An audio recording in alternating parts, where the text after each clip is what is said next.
Nabibilang sa marangyang angkan si Mateo, mula ni Nuno hanggang sa kanyang henerasyon. Mayaman na talaga ang kanyang pamilya. Kilala ang pamilya nila sa pagiging mahusay sa mga negosyo. Pero bata pa lang, iba na ang hilig ng lalaking si Mateo. Mas gusto niya ang mga bagay na may tuturing niyang adventure. Mga gawain na may kinalaman ang paglalakbay, mga pagtuklas sa kung ano-anong bagay, at higit sa lahat, ang pagsasaliksik sa mga kakaibang nilalang na gaya na lamang ng aswang. Kahit natuto lang kanyang ina sa ganitong gusto niya, lihim niya pa rin itong ginagawa. Hanggang sa makilala niya si Mang Tani, isang matandang lalaki na albularyo, ang taong magtuturo sa kanya kung papaano magkakaroon ng mutya. Ngunit ang katanungan, ano nga kaya ang mangyayari sa buhay ni Mateo sakaling makakuha na siya ng mutya? Magagamit niya kaya ito upang ipagtanggol ang kanyang mahal sa buhay at ang mga tao? O hindi pa rin sasapat ang mutya para matalo ang kasamaan? Ang mga katanungan ay masasagot lamang kung susubaybayan natin ang panibagong kwento ngayong araw. Abangan ang mga eksena dito lang sa nag-iisang tambayan, ang mga kwento ni Kabanong.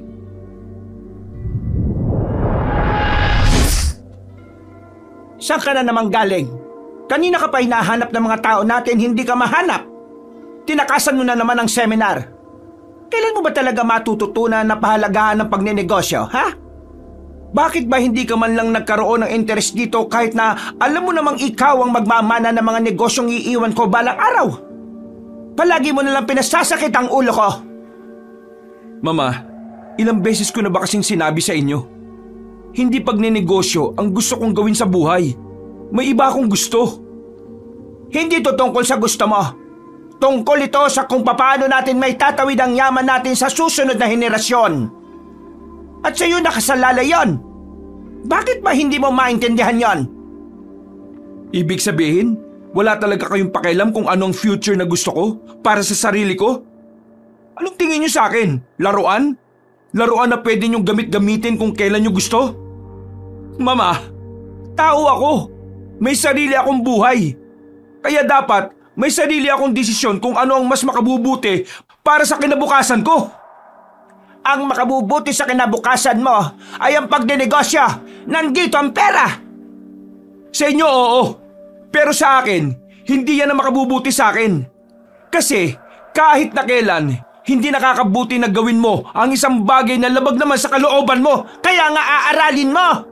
Kaya nga susubukan mong mahalin. Ilang taon ko nang inaaral at sinusubukang mahalin, Mama. Pero hanggang ngayon, hindi ko pa rin maramdaman na ito ang para sa akin. Mama, hindi mo maaaral kung papaano mamahalin ang isang bagay. Kahit na tao pa man yan, ang pagmamahal ay kusa mong mararamdaman sa isang tao o bagay na nagdudulot ng kaligayahan sa iyo. Huwag niyo akong diktahan kung anong mamahalin ko kasi buhay ko ito. Anong alam mo sa pagmamahal? Ni wala ka pa ngang nobya o pamilya. Eh kayo, anong alam niyo sa pagmamahal? Ganitong pagmamahal ba ang gusto niyong matutunan ko? Ang kalimutan ng mga taong tunay na nagmamahal sa iyo dahil mas mahalaga ang negosyo? Hambibig mo, Mateo! Iniwan niyo sa ere si Papa dahil gusto niyong hawakan ang negosyo ni Lolo. At hanggang ngayon, tuluyan niyo nang kinalimutan si Papa. Kasi mahirap lang siya. At alam niyo kung ano masaklap? Hindi ko man lang kilala ang tatay ko. Kasi bata pa lang ako, pinalayas niyo na siya sa buhay natin. Isang malakas na sampal ang ginawa ni Senyora Abella sa kanya. Natigilan ng binata. Ramdam na ramdam niya ang gigil ng kanyang ina. Wala kang karapatang magsalita sa akin ng ganyan dahil anak lang kita. Wala kang alam sa mga pinagdaanan ko para lang makarating sa ganitong posisyon. Kung nagagalit ka sa akin dahil pinaalis ko ang papa mo, magalit ka hanggat gusto mo. Wala akong panahon sa mga taong mahihina at walang balak umunlad sa buhay. Patabog na umalis ang kanyang ina sa malawak nilang sala. Napapailing na lamang si Mateo. Alam niyang nasagi niya talaga ang ego ng kanyang nanay. Kaya nakakasiguro din siya na pagbabawalan na naman siya nitong makalabas. Makalipas ang 1 oras matapos ang pagtatalo, tumambay na lamang si Mateo sa loob ng kanyang silid. Isinarado niya ng maigi ang pintuan. Ayaw niya kasing may makakita sa kanya kung ano ang pinagkakaabalahan niya sa kwarto niya. Agad niyang binuklat ang mga bagong libro na nabili niya sa lumang library sa sentro. Mga kakaibang nilalang sa lupain ng Pilipinas. Napapatango pa si Mateo matapos basahin ang pamagat ng libro. Nang buksan niya na yun, sinimulan na nitong basahin ang kabuuan. Inabot siya ng 10:00 ng gabi kakabasa dahil makapal ang librong yon. Ang dami niyang natutunan. Mga bagay na may kinalaman sa mga kakaibang nilalang na gaya na lamang ng aswang. Nung mga sandaling yon, pakiramdam ni Mateo ay sapat na ang kaalaman niya para simula na matagal na niyang gagawin, ang maging isang manunugis. Kahit na wala pa namang namamata ang aswang sa kanilang lugar, hindi nasira ang pangarap niyang yun. Ayos, kagamitan na lang talaga ang kulang. Naalarma siya nang makarinig siya ng sunod-sunod na katok. Mabilis niyang itinago ang libro sa ilalim ng kanyang kama. Agad siyang humiga at nagkunwaring kakagising lamang. Pumasok sa kanyang silid ang alalay ng kanyang ina na si Bekbek, ang lalaking pinagkakatiwalaan ni Senyora Abella. Pero kababata naman din ni Mateo. Pag ka na magkunwaring kagigising lang. Halatang-halata naman sa pagmumukha mo na hindi ka naman natulog eh. Ano ba kasing kailangan mo? Bakit ka nandito? Pinapasabi ni Senyora na maganda ka raw kinabukasan ng gabi. May kailangan kang puntahan na okasyon. Ikaw ang magiging representative ng pamilya ninyo dahil wala ang mama mo. Marami siyang dapat asikasuhin eh. Ay nako, bakit ba kasi lagi na lang ako? Ang dami ko namang pinsan na lalaki dyan na mas matatalino sa akin. Bakit ako na lang lagi? Ilang beses ko bang pinaliwanag sa iyo yan, Mateo? Hindi na naman ba gumagana utak mo? Ikaw ang karapat-dapat dahil ikaw ang pinakamatandang anak sa henerasyon ninyo. Hindi ko pa rin talaga maintindihan eh. Bakit ayaw nila akong hayaan na piliin ang gusto ko? Hindi mo talaga maintindihan. Kasi hindi mo naman ito interes. Mismo, hindi ko to gusto. Pero wala kang magagawa eh. Meron. O ano? Natamimi si Mateo sandali. Napaisip siya sa kanyang narinig. Napagtanto niyang tama nga si Bekbek. Sa posisyon niya sa kanilang pamilya, wala siyang magagawa kundi ang sumunod sa mga utos ng kanyang ina. Di ba? Wala kang maisip. Kaya kung ako sa iyo, sumunod ka na lang.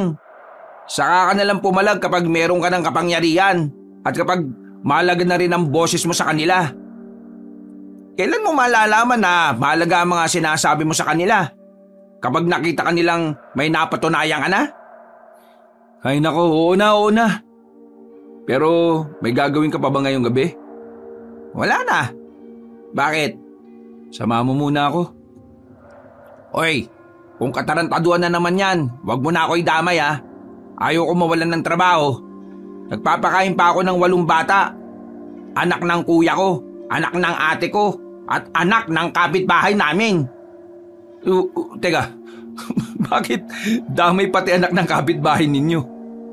Pinalayas yung anak ng kapitbahay namin tapos sa amin tumira eh. Ay sus, pambihira naman. Pero sumama ka na ha. Hindi naman ako gagawa ng kalokohan eh. Magpapalamig lang naman ako. Malamig naman dito sa asyenda. Nainitan ka pa ba? Pumasok ka sa rep. Ibig ko sabihin, gusto kong uminom. Gusto kong makahinga na muna, makapag-relax. Kapag nandito kasi ako, parang ang bigat-bigat ng pakiramdam ko eh. Bumuntong hininga si Bekbek. Kahit naman mahal na mahal ni Bekbek ang kanyang trabaho, mahalaga pa rin naman kasi sa kanya ang samahan nila bilang magkaibigan. Si Mateo rin naman kasi ang dahilan kung bakit siya nakapagtrabaho. Kaya naman, May mga pagkakataon talaga na pinagbibigyan niya na lamang si Mateo. O sige, tara. Day off ko naman bukas eh. Ayos, the best ka talaga, pre. Tahimik na ang mansyon nang lumabas na rin sila. Gamit ang itim na sasakyan, nakalabas sila ng asyenda nang walang nakakapigil sa kanila. Habang nasa biyahe sila, hindi maiwasan ni Mateo na buksan na naman ang usapan tungkol sa mga ginagawa niya. Siya nga pala, may nabasa akong bagong libro. O tungkol naman sa ano? Abala lang sa pagmamaneho si Bekbek. Maingat itong pinapatakbo ang sasakyan dahil may kadiliman na rin ang kanilang nadaraanan. Itutuloy mo ba talaga ang pangarap mo maging manunugis? Oo, yun naman talaga ang bala ko sa buhay ko eh. Pero gaya ng sabi mo, kailangan ko munang sundin si Mama. Kaya kapag nagkaroon na ako ng sariling pera, saka ako magiging manunugis para mabili ko mga gamit na kailangan ko. Akala mo ba ang pagiging manunugis madali lang? Bakit? May alam ka ba tungkol sa pagiging manunugis? Nakakalimutan mo na ba na taga-kapis ako? Marami akong kilalang manunugis sa amin, no? Yung mga yon, mga notorious talagang pumapas lang na mga aswang. Mateo, hindi madali ang ginagawa nila. Kailangan maging halang na rin ang kaluluwa mo kapag naging manunugis ka. Bawal dun malambot, bawal dun emosyonal. Alam mo kung bakit? Kasi kapag manunugis ka, ang kalaban mo demonyo. Wala naman sigurong imposible kapag gusto mo talaga ang isang bagay, di ba? Ay nako, ewan ko sa'yo. Hirap mong kausap. Para ang bata. Nanahimik na lamang si Bekbek. Makalipas lang ang ilang sandali ay nakarating na rin sila sa kanilang patutunguhan. Kakaunti lang ang taong naroon.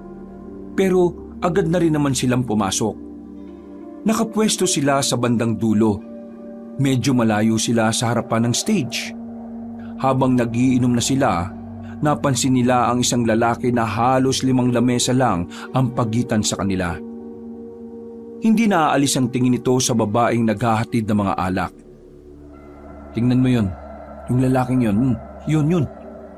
Itsura pa lang mukhang manyakis na eh. Ano na naman? Anong ano na naman? Baka mamaya, mambastos pa yan. Hindi mo na yung problema, no? Kung nga minsan, huwag mo nga laging inuugnay yung sarili mo sa problema ng ibang tao. Baka mamaya mapasama ka sa ginagawa mo eh. Paano mo natitis na mawala ng pakialam kahit may tutulong ka naman? Simple lang. Iniisip ko ang pamilya ko. Kapag ako namatay, kawawa ang pamilya ko. Kapag ako namatay, hindi naman kawawa pamilya ko eh. Kaya ayos lang. Ay, may tama ka na talaga. Sa pagpapatuloy ng kanilang inuman, napansin na nga nila ang babaeng naghahatid ng alak ay tila sapilitang pinapaupo ng lalaki sa tabi nito. Nag-alala na ang binatang si Mateo. Kaya nang lumabas na ang lalaking yon, hindi na ito nagdalawang isip na kausapin ng babae. Hindi na rin siya pinigilan pa ni Bekbek. Miss, tanong ko lang yung lalaki kanina, kilala mo ba siya? Magkakilala ba kayong dalawa? Tila nag-aalinlangang pang sumagot ang babae sa kanya. Para bang hindi nito sigurado kung tama bang magsalita ito tungkol sa lalaki. Huwag kang matakot, miss. Kasi kung hindi ka komportable sa ginagawa niya, pwede mo naman siyang ireklamo eh. Pwede kitang tulungan. Kami ng kasama ko. Hindi siya basta-basta. Kaya hindi ko alam kung tama bang ireklamo ko siya. Anong ibig mong sabihin na hindi siya basta-basta? Ano ba siya? Mayaman ba siya? Mamamatay tao ba siya? Maniniwala ka ba kapag sinabi ko sa iyo, kuya? Maniniwala ako siyempre. Ako nagtatanong eh. Huminga ng malalim ang babaeng yon. Sandali pa itong lumingon-lingon sa paligid. Gumilid pa sila hanggang sa makarating na rin sila malapit sa banyo. Tuwing pupunta siya rito, palagi kong nakikita na nagbabago ang kulay ng mga mata niya. Nagiging kulay pula. Parang mata ng ahas o ng pusa. Basta, nakakatakot. Pakiramdam ko hindi siya tao. Sa sinabing yon ni Mateo ay mas lalong napukaw ang kanyang atensyon. Interes niya kasi ang mga ganong klaseng bagay. Kaya naman hindi na ito nagpatumpik-tumpik pa ng pag-uusisa. Gano'n na siya katagal pumupunta rito? At ilang araw ka na niyang kinukulit? Mag-iisang linggo na rin, kuya. Palagi niya sinasabi na sumama ako sa kanya at ibibigay niya raw sa akin ang buhay na masagana at walang hanggan. Hindi ko alam kung anong tinutukoy niya pero nakakatakot talaga siya. Tuwing kausap mo siya, nakakaramdam ka ba ng pagkahilo? Hindi naman. Wala naman ako nararamdaman maliban na nga lang sa kaba at takot. Hindi ko alam kung anong klaseng tao yon, pero miss, sa oras na bumalik siya dito, subukan mo maglagay ng asin sa bulsa mo. Ha? Oo, sige. Maraming salamat. Bukas, babalikan kita ng ganitong oras din ha. Akong bahala sa lalaking yon. Malalaman din natin kung tao ba talaga yon o hindi. Sandali. Ano bang pangalan mo? Pangalan ko? Tawagin mo na lang ako sa pangalang Mateo. Magda naman ang pangalan ko. Mateo, maraming salamat Kahit na papaano, pakiramdam ko safe ako dito sa trabaho ko nang dahil sa'yo. Wala yun. Nagkataon din kasi na interest ko yung mga ganitong issue. Sige na, babalikan ko na yung kasama ko. Ngumiti na lamang si Mateo sa babae. Nang balikan niya si Bekbek, tinapik siya nito sa balikat. Nanunukso ang ngiti nito sa kanya.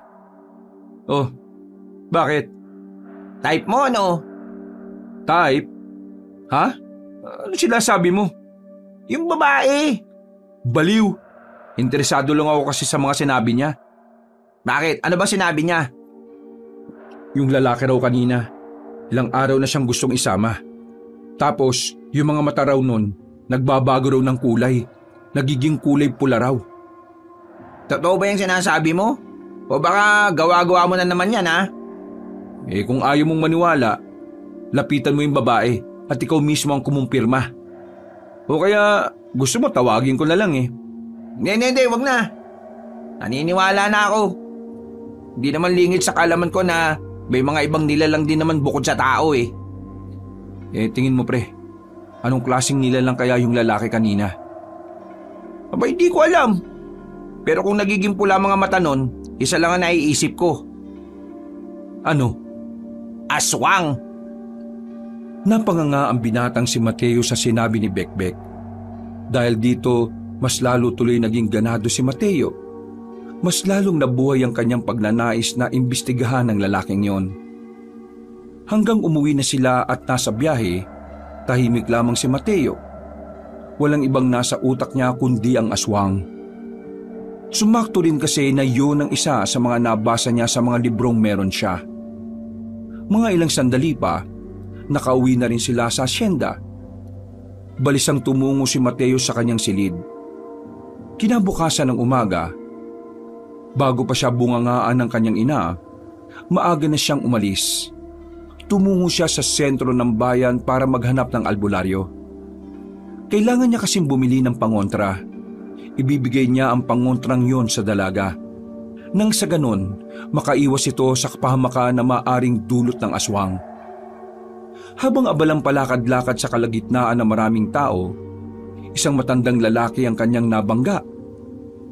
Muntikan ng matumba ang matandang lalaki. Buti na lang ay nasalo niya ito.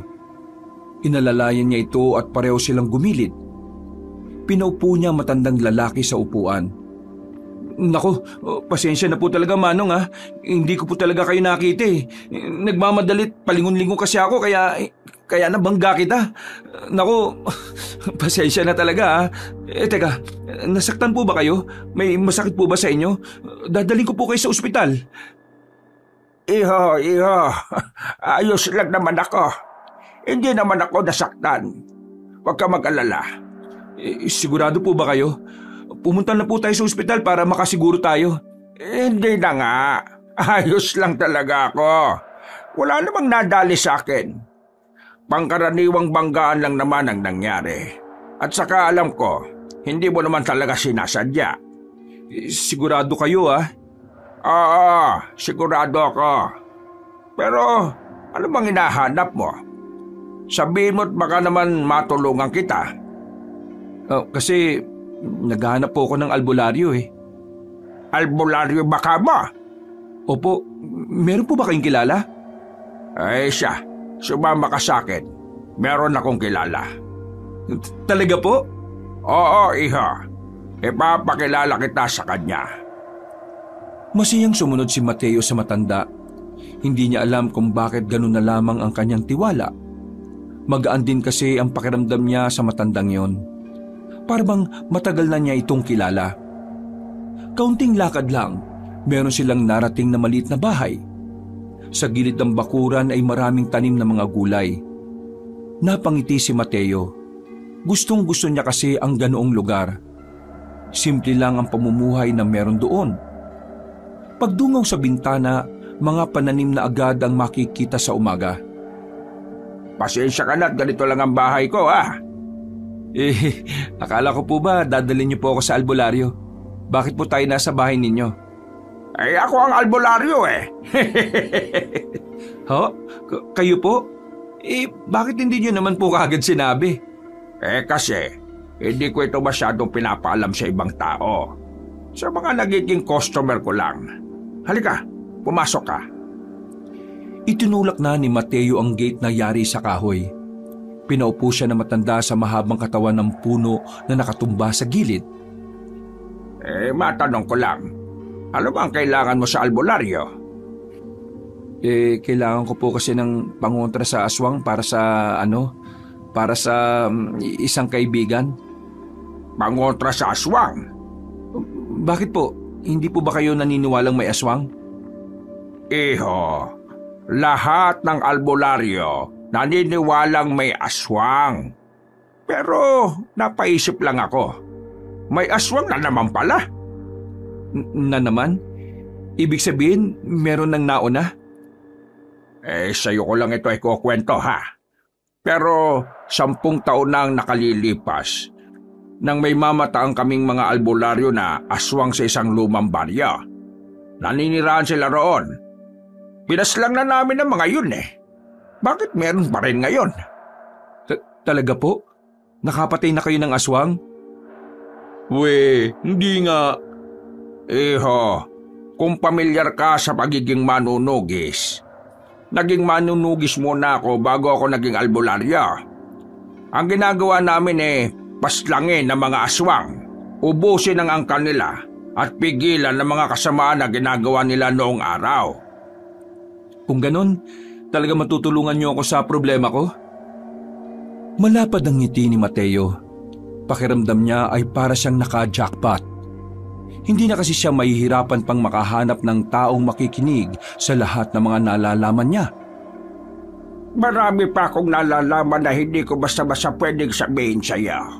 Pero pagtutuunan na lang natin kung ano ang kailangan mo.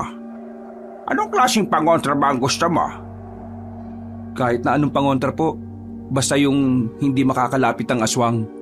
Babae po kasi ang pagbibigyan ko niyan eh. Kawawa naman. Kasi meron daw isang aswang ang madalas na nangungulit sa kanya. Isang lalaki na lagi siyang hinikayat na sumama. Sinasabi mo bang laging nakakausap nitong babaeng aswang na lalaki? Opo, Manong. Kaya nga kailangan ko ng pangontra para sa kanya. Ay, sige. Bibigyan kita. Pero gusto kong sumama na lang sa iyo para makita ko rin ang sinasabi mong aswang. Sigurado po ba kayo? Oo. Kailangan kong makausap ang aswang na yon. Gusto kong malaman kung siya lang ba talaga ang aswang o merong pag-iba. Oo, sige po. Marami pong salamat ha. Mas maganda ngang may kasamang albularyo para na rin mas ligtas. Nababahala rin kasi ako na baka pag-initan din ako ng lalaking aswang na yun eh. Kung marunong nga lang po sana akong makipaglaban sa kanila, di sana kakayanin ko sila mag-isa. Hindi mo sila kakayanin mag-isa, iho. Kung pangkaraniwang tao ka lang, kailangan mo ng kasama. O kaya naman sandata na ibibigay sa iyo ng kalikasan o kaya ng mga hayop. Ang sinasabi niyo po ba mutya? Oo, May alam ka naman pala sa mga ganoong bagay eh. Opo, madalas po kasi ako magbasa ng mga tungkol doon. Sa katunayan, gusto ko nga rin pong maging manunugis eh.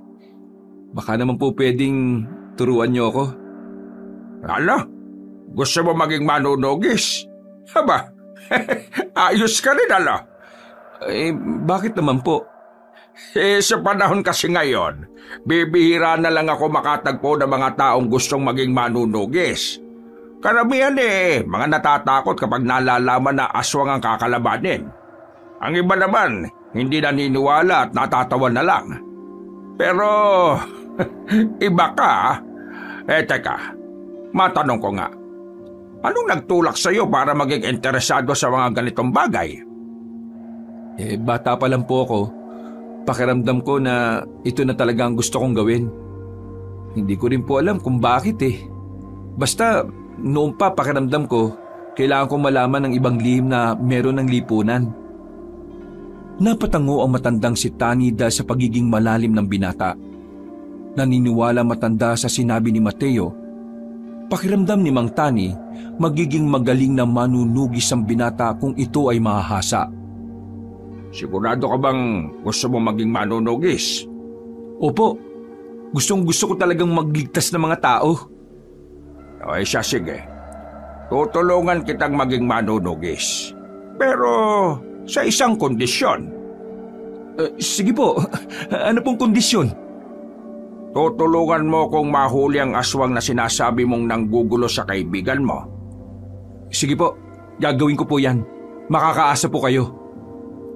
Matapos ang kanilang pag-uusap, binigay na rin ni Mang Tani ang 2 kwintas na di umano mabisa itong pangontra para hindi na makalapit ang kahit na anong masamang elemento. Kabilang na nga rito ay ang mga aswang. Dahil maaga pa at hindi pa naman bukas ang bar na pinapasukan ng babaeng si Magda, naisipan niyang umuwi na muna sa kanilang asyenda. Pagpasok pa lamang niya ng mansyon, agad na sinalubong siya ng kanyang ina. Isang malakas na sampal ang kanyang natanggap mula rito. Ari ko naman, bakit niyo ako sinampal? Ano na naman bang kasalanan ko? Anong kasalanan mo? Wala ka talagang alam? Wala nga. Kaya nga ako nagtatanong, di ba? Bekbek, sabihin mo nga rito yung nakalimutan niya nang matauhan ng siraulong tao na ito. Meron kang appointment kaninang umaga na hindi mo napuntahan Tungkol yun sa isang deal na dapat ikaw ang makikipagtransaksyon sa kliyente. Nakalimutan mo yata na sinabi sa'yo yun ng isa sa mga staff ni Senyora Abella nung nasa opisina tayo. Napakagat na lamang ng labi si Mateo. Sa kanya lamang naalala ang bagay na yun. Bakit hindi mo naman pinaalala sa akin, Bekbek? Nakakalimutan ko tuloy. Dahil hindi yun ang trabaho ko Ang mga personal na lakad mo hindi sakop sa job description ko. Kaya dapat organisado ka sa mga lakad mo. Napakamot na lamang si Mateo. Habang ang kanyang ina naman ay tila sumasakit na ang ulo dahil sa stress. Galit na galit ito sa kanya. Alam mo ba kung gaano kalaking perang pinalagpas natin kasi hindi na natin makukuha ang kliyente na yon, Mateo? Alam mo ba kung magkano? Hindi. Magkano ba? Palitan ko na lang. Hindi ako nakikipagbiron sa iyo, ha? Palibhasa, wala kang alam sa negosyo. Kaya napakadali lang sa iyong kalimutan ng mga ganitong pangyayari. Sa inyo na nga nang galing na wala akong alam Pero bakit niyo pa din ako pinipilit? Akala ko ba matalino kayong tao? Pero bakit hindi niyo maintindihan ang sinasabi ko? Ha? Ba't napakawalang kwenta mo na nga anak? Napakawalang kwenta mo pang kausap? Wala ka ring moto? Nakakahiya ka. Sana hindi na lang hindi nyo na lang ako naging anak. Para hindi ko nararanasan ng mga ganito. Sana ibang babae na lang ang inasawa ni Papa noon para hindi ikaw naging ina ko. Walang iya ka. Lumayas ka sa pamamahay ko ngayon din. Layas! Magmula ngayon, tinatakwil na kita. Wag kang babalik dito kahit na kailan. Huwag kang mag-alala. Aalis talaga ako dito, Ma. Hindi naman tahanan ito para sa akin Impyerno to na punong-puno ng pressure para sa akin. Sana maging masaya kayo. sa lahat ng negosyo nyo. Sana maging mas mayaman ka pa! Hindi na nakapagsalita pa ang senyora. Agad namang lumbas ng bahay si Mateo. Wala siyang nadala na kahit na ano. Hindi na rin niya naisipan pang bumalik. Hinayaan na lamang niya ang kanyang mga gamit. Tanging pamasahe lang ang meron siya. Ngayon, hindi niya alam kung saan siya pupulutin. Wala rin naman kasi siyang kakilala. Si Bekbek lang naman ang kanyang kakilala at tinuturing na kaibigan. Nagpalipas at nagpalamig na lang muna siya sa plaza. Nakaupo lang siya sa gilid habang nakatulala. Maya-maya, napatingin siya sa kanyang relo. Napatayo siya bigla nang maalala na sasapit na pala ang kinagabihan. Kailangan niya palang puntahan ng babaeng si Magda. Kailangan niyang maibigay ang pangontra. Pasakay na sana siya ng tricycle pero may isa pa siyang naalala. Ay, isasama ko nga pala si Mang Tani ngayon. Mali. Dito pala ako sasakay sa kabila. Pasensya na po, kuya.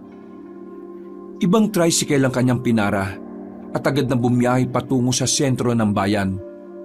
Makalipas lang ang halos 20 minutos ay nakarating na rin siya. Pagdating niya sa bahay ni Mang Tani ay nakahanda na rin pala matanda. Mabuti naman at dumating ka na. Akala ko talaga hindi ka na darating ano bang nangyari? Wala naman po. May kaunting problema lang sa bahay. Tara na po, puntahan na natin yung kaibigan ko. Sigurado kong naroon na siya sa trabaho niya. Agad silang tumungo roon. Pagdating nila ay nakita agad nila ang dalagang si Magda. Tila nangingislap ang mga mata nito nang masilayan ng binatang si Mateo. Oh, nagbalik ka. Mabuti naman. Pero sino kasama mo? Ay, siya nga pala. Ito si Mang Tani, isa siyang albularyo. Tutulungan niya tayo para palayasin ang lalaking aswang na yun sa buhay mo. Magandang gabi po sa inyo. Magandang gabi rin sa iyo, iha. May karanasan na ako sa pagtugis ng mga aswang. Kaya wala kang dapat na ipag-alala, ha? Magda, upo lang muna kami habang hinihintay ang lalaking nanggugulo sa iyo, ha? Kapag nakita naming lumapit na siya sa iyo, saka na kami gagawa ng hakbang ni Mang Tani. Tumango lang ang babae sa kanyang sinabi. Pumwesto na rin sila sa bakanting upuan na malapit sa bandang dulo. Halos kalahating oras lang silang naghintay. Nakita na rin nilang dumating na rin ang lalaki. Dire-diretso yun sa loob. Agad na umupo malapit sa entablado. Mang Tani, yung lalaking yun ang sinasabi ko. Oo, nararamdaman ko rin siya. Ihanda mo ang sarili mo, ha? Pinutunog na ni Mateo ang kanyang mga daliri. Noong mga sandaling yon, nakakaramdam na rin siya ng kaba kahit na papano. Ito kasi ang unang pagkakataon na may kakalabanin siyang aswang. Nang makita nilang kinakausap na ng lalaki ang dalagang si Magda, hindi na sila nagsayang pa ng oras. Agad silang lumapit doon.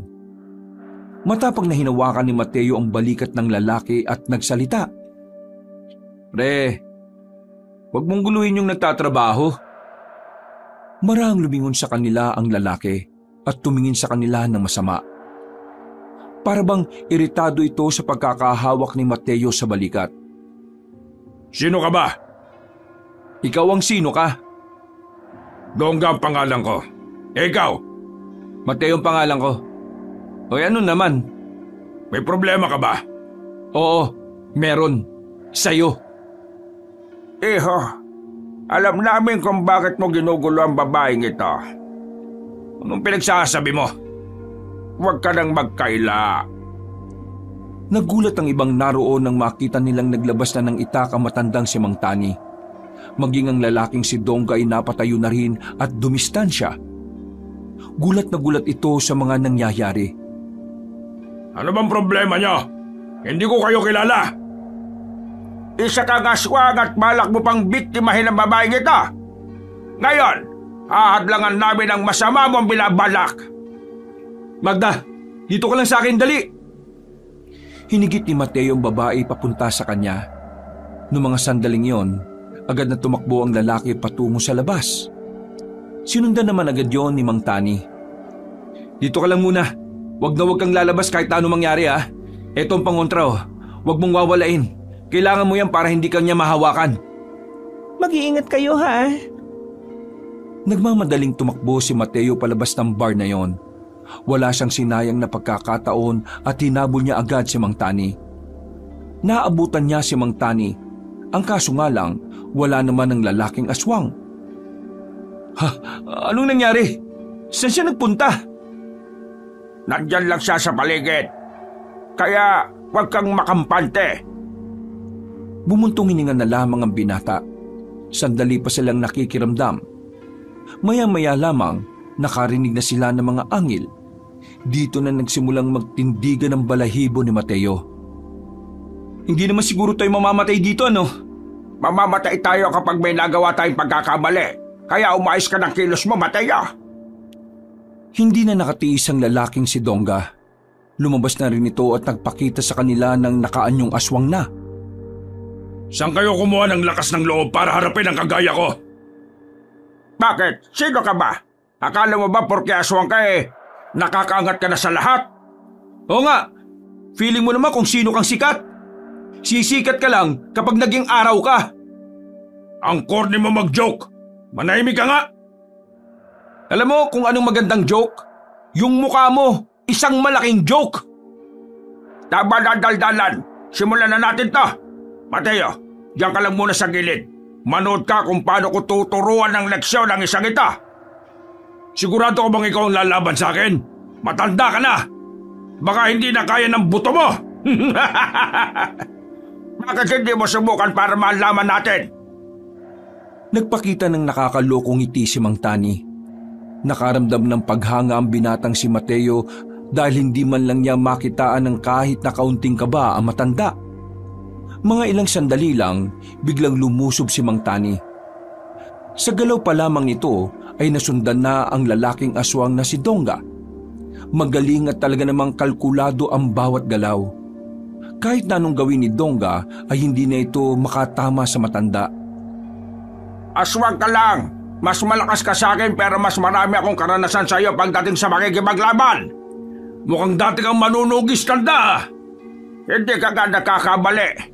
Kaya halika dito. Ikaw naman ang lumusob para malaman natin kung magaling ka nga ba o hindi. Para malaman ko kung sulit ang oras ko para mapaslang ka. Mayayabang talaga ang mga manunugis kahit na kailan. Pero sige, pagbibigyan kita. Humabang kuko ni Donga. Walang pakundang itong lumusob. Pareho itong nakipag-ispadahan kay Mang Tani gamit ang kuko nito. Pero nung mga sandaling yon, hindi man lang nahirapan na matanda. Grabe itong matandang to, sobrang galing! Hindi maiwasan ni Mateo na mapahanga. Ngayon lamang siya nakakita kung papaano makipaglaban ng isang manunugis. Sige, laban! Tinamaan ni Mang Tani sa dibdib ang lalaking si Donga. Dahil dito ay umatras ang lalaking aswang. Nanlalaki ang mga mata at hindi makapaniwala sa nangyari. Habang si Mang Tani naman, kalmado pa rin na parabang walang nangyayaring labanan. Kitang-kita ang pagiging sanay nito. Ngayon, kung ayaw mong mamatay, sasabihin mo sa akin kung nasaan ang iba pa ninyong kasamahan. Anong tingin mo sa akin, tanga? Bakit ko naman sasabihin sa iyo kung alam kong mapapahamak sila? Inutil ka palang matanda ka eh. Kung ganon, wala naman na akong magagawa. Kung ayaw mong ituro, mamatay ka na lang! Muling lumusob ang matandang si Mang Tani. Sa pagkakataong ito, ay nataganan niya si Donga sa kaliwang braso. Pero nagawa pa rin ng aswang na makalundag papunta sa poste. Gumapang yun paakyat doon at nagbuka ng malapad na pakpak. Hindi ba tayo tapos, tanda? Linyan ang mga talunan yan, iho. Kung ako sa iyo, ipaabot mo itong mensahe ko sa inyong leader. Pakisabi sa kanya na kapag nalaman namin kung nasan kayo, lalagasin namin kayo ulit, kagaya ng ginawa namin sa inyo noon. Gigil na lumipad paalis ang aswang na si Donga. Nang mawala na ito, saka lamang napahawak sa dibdib si Mang Tani. Agad namang lumapit si Mateo at inalalayan itong makaupo sa gilid. Mang Tani, ayos lang po ba kayo? Ano po nararamdaman ninyo? Ayos lang naman ako. Napagod lang ako. Pambira naman. Kapag matanda na talaga, ganito lang ang nangyayari. Kaya Mateo, mukhang kailangan talaga kitang gawin ng isang manunugis. Matapos ang senaryong yon, tumungo na muna sila sa bar para balikan ang babaeng si Magda. Nasiguro nilang nasa maayos na kalagayan naman ng babae, kaya iniwan na rin naman nila yon. Bumalik sila sa bahay ni Mang Tani. Nagpahinga na muna sila roon para pag-usapan ng ilang bagay-bagay. Mang Tani, ano po bang may tutulong ko para labanan ng mga aswang? Gusto kong magkaroon ka ng mutya. Pero magagawa mo lang yon kapag nagawa mong kunin ang mutya sa isa sa mga mababangis na hayop sa kagubatan. Mabangis na hayop? Ano po bang mabangis na hayop ang kailangan kong kalabanin? Kailangan mong kalabanin ng buwayang puyak na matatagpuan sa batis sa gubat ng Morong. Teka, anong sinabi niyo? Buwayang puyat? Teka, paano ko naman malalaman kung ang isang buwaya ay puyat? Tatanungin ko. Seryoso po ba kayo, Mang Tani? Tumawa matandang lalaki. Makailang ulit pa nitong tinapik ang binatang si Mateo sa balikat. Sinasabi ko na nga ba't yan ang una mong magiging reaksyon eh. Pero, iho, seryoso ang sinasabi ko. May buwaya talagang puyat. At nasa buwaya na yon ang mutya na kailangan mong kunin. Sa bandang noo ng buwaya, merong nakadikit na bato roon, kulay berding bato. Paniniwalang ang bato na yon ay ang namuong dugo ng buwaya. Merong kasing tumusok ng noo niya, tapos yung dugo parang mahiwagang tumigas at nagkulay berde. Pinaniniwalaan naman ng mga albularyo na ang batong yon ay malakas na mutya. Hindi ba parang alamat lang yan? Nakita niyo na ba yun? Sasabihin ko ba ito sa iyo kung hindi ko pa nakikita? Bakit hindi niyo kinuha yung mutya na yon? Dahil lahat naman kami noon ay may kanya-kanya ng mutya. At ngayong matatanda na kami, wala na ni isa sa amin ang may kakayahang kunin yon. Kaya naman, ikaw ang unang pumasok sa isip ko. Paano ko makukuha yung mutya na yun, Mang Tani? Baka mamaya dyan palang patay na ako. Hindi ito magiging madali. Kaya kailangan mo talaga magsanay bago ka sumabak doon. Ito lang ang tatandaan mo. Tumitigil ang buwaya kapag tinatawag mo ang pangalan niya. Borong ang pangalan niya. Pero epektibo lang ito ng 2 beses. Sa pangatlong tawag mo sa kanya, hindi na siya hihinto. Maiirita na siya sa'yo. Hanip na buwaya. Marunong mairita. Mateo, ikaw lang ang nakikita kong kakayaning talunin ng mga aswang. Matanda na ako eh. Hindi na ako makakatagal sa labanan. Kaya tatanungin kita. Tatanggapin mo ba ang magiging tungkulin mo bilang isang manunugis at tagapangalaga ng mutya? Mang Tani, matagal ko nang hinintay ang ganitong pagkakataon kaya wala akong dahilan para tanggihan ito. Ang hiling ko lang sana tulungan mo ako hanggang sa maging magaling at mahusay na rin ako. Mabuti naman at tinatanggap mo. Huwag ka mag-alala. Ako nang bahala sa lahat ng bagay na dapat mong matutunan. Pero Mang Tani, may isa pa pala akong gustong ipakiusap sa inyo. Ano naman yan? Sabihin mo lang. Kasi pinalayas na ako sa amin . Wala na akong matitirhan. Pwede bang sumama na lang muna ako dito sa bahay nyo? Huwag kayong mag-alala. Tutulungan naman kita sa mga gastusin. May pera pa naman ako. Ay nako, wala namang problema sa akin. Mas maganda ngang nandito ka para hindi na ako mahihirapang hanapin ka. Ayos. Maraming salamat po. Alam nyo, wala kasi akong tatay . Pwede bang tawagin ko na lang kayong tatay? Ha? Sigurado ka ba? Hindi ka ba ilang? Hindi po.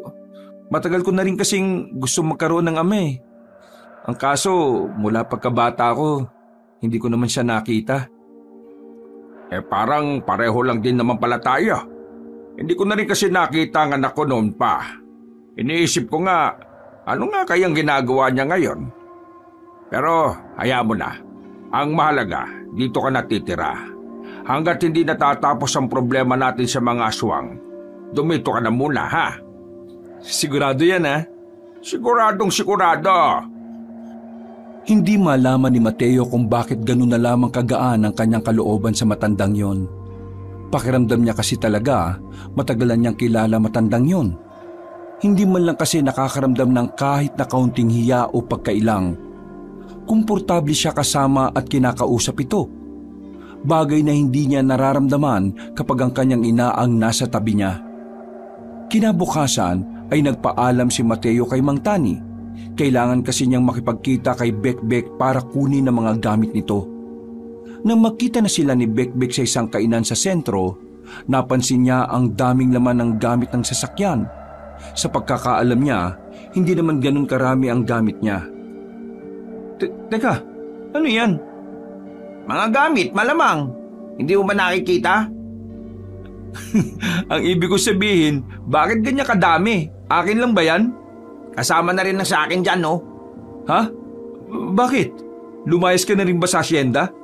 Pinalayas na ako ni Senyora Abelia. Ano? Bakit niya ginawa yun? Wala ka namang ginagawang masama, ah. Meron akong ginawa. Pero hindi ko alam kung masama. Ayaw niya lang talaga. Sabi mo na kasi sa akin kung ano yun. Dami mong pang daldal. Naganda kasi ako ng mga pagkain galing sa kusina nyo. Sinumbong ako ni Aling Marites kay Senyora nang malaman niyang sayo ko yun ibibigay. Paepal talaga tong si Aling Marites kasi. Di napalayas ka pala ng dahil sa akin? Oo, pero wag mong sisihin sarili mo. Choice ko naman yun eh. Naawa lang kasi ako sayo. Hindi ko alam kung kakayanin mo bang mabuhay ng mag-isa eh. Wala ka pa namang kapera-pera. Naku, pasensya ka na nadamay ka pa talaga, ha? Paano ngayon ang pamilya mo? Nakapagpadala naman ako ng malaking pera bago ako matanggal. Nakasahod ako kahapon eh. Maraming salamat pre, ha? Di bale, babawi ako sa'yo. Pangako yan. Pero paano pala itong sasakyan? Hindi na kailangan. Tulungan mo na lang ako maghanap ng matitiran yung libre lang sana ha. Wala pa rin akong pera ngayon eh. Sakto lang tong panggastos sa pagkain. Etong sasakyan naman, ewan ko. Sasakyan mo to eh. Di natin alam kung babawiin ng nanay mo. Hayaan mo na yung sasakyan. Ako nang bahala dyan. Huwag ka mag-alala. May kilala akong mabait na magpapatira sa atin. Nagkatinginan ng dalawa. Nakangiti lamang si Mateo. Agad na silang bumiyahe patungo sa sinasabi ni Mateo. Makalipas lang ang ilang minuto ay nakarating na rin sila roon. Nagtataka pa si Bekbek kung ano ang ginagawa nila sa harapan ng isang bahay na hindi naman nila alam. Kilala mo tao dyan? Oo pre, siya yung tao na magtuturo sa akin kung papaano maging manunugis. Isa siyang albularyo. Ituturo niya rin sa akin kung papaano makakakuha ng mutya. At talagang tuloy na yung pinapangarap mong noon pa, ah? Oo naman. Sinasabi ko naman kasi sa iyo eh. Magagawa ko rin to balang araw. Pumasok na sila sa loob. Kinatok nila ang pintuan. Ilang sandali lang bumukas na rin yun. Nang bumungod na si Mang Tani, tila naggulat si Bekbek. Ganun din ang matandang lalaki. Oh, bakit kayo nagulat? Magkakilala ba kayo? Ha? Ano kasi, Oo, magkakilala kami. Pero hindi sobrang magkakilala. Nakita ko lang siya ilang beses sa sentro. Kinulungan niya ako na magbuhat ng kung ano-ano. Akala ko naman kung ano eh. Pre, si Mang Tani nga pala. Siya yung albularyo na sinasabi ko sa'yo.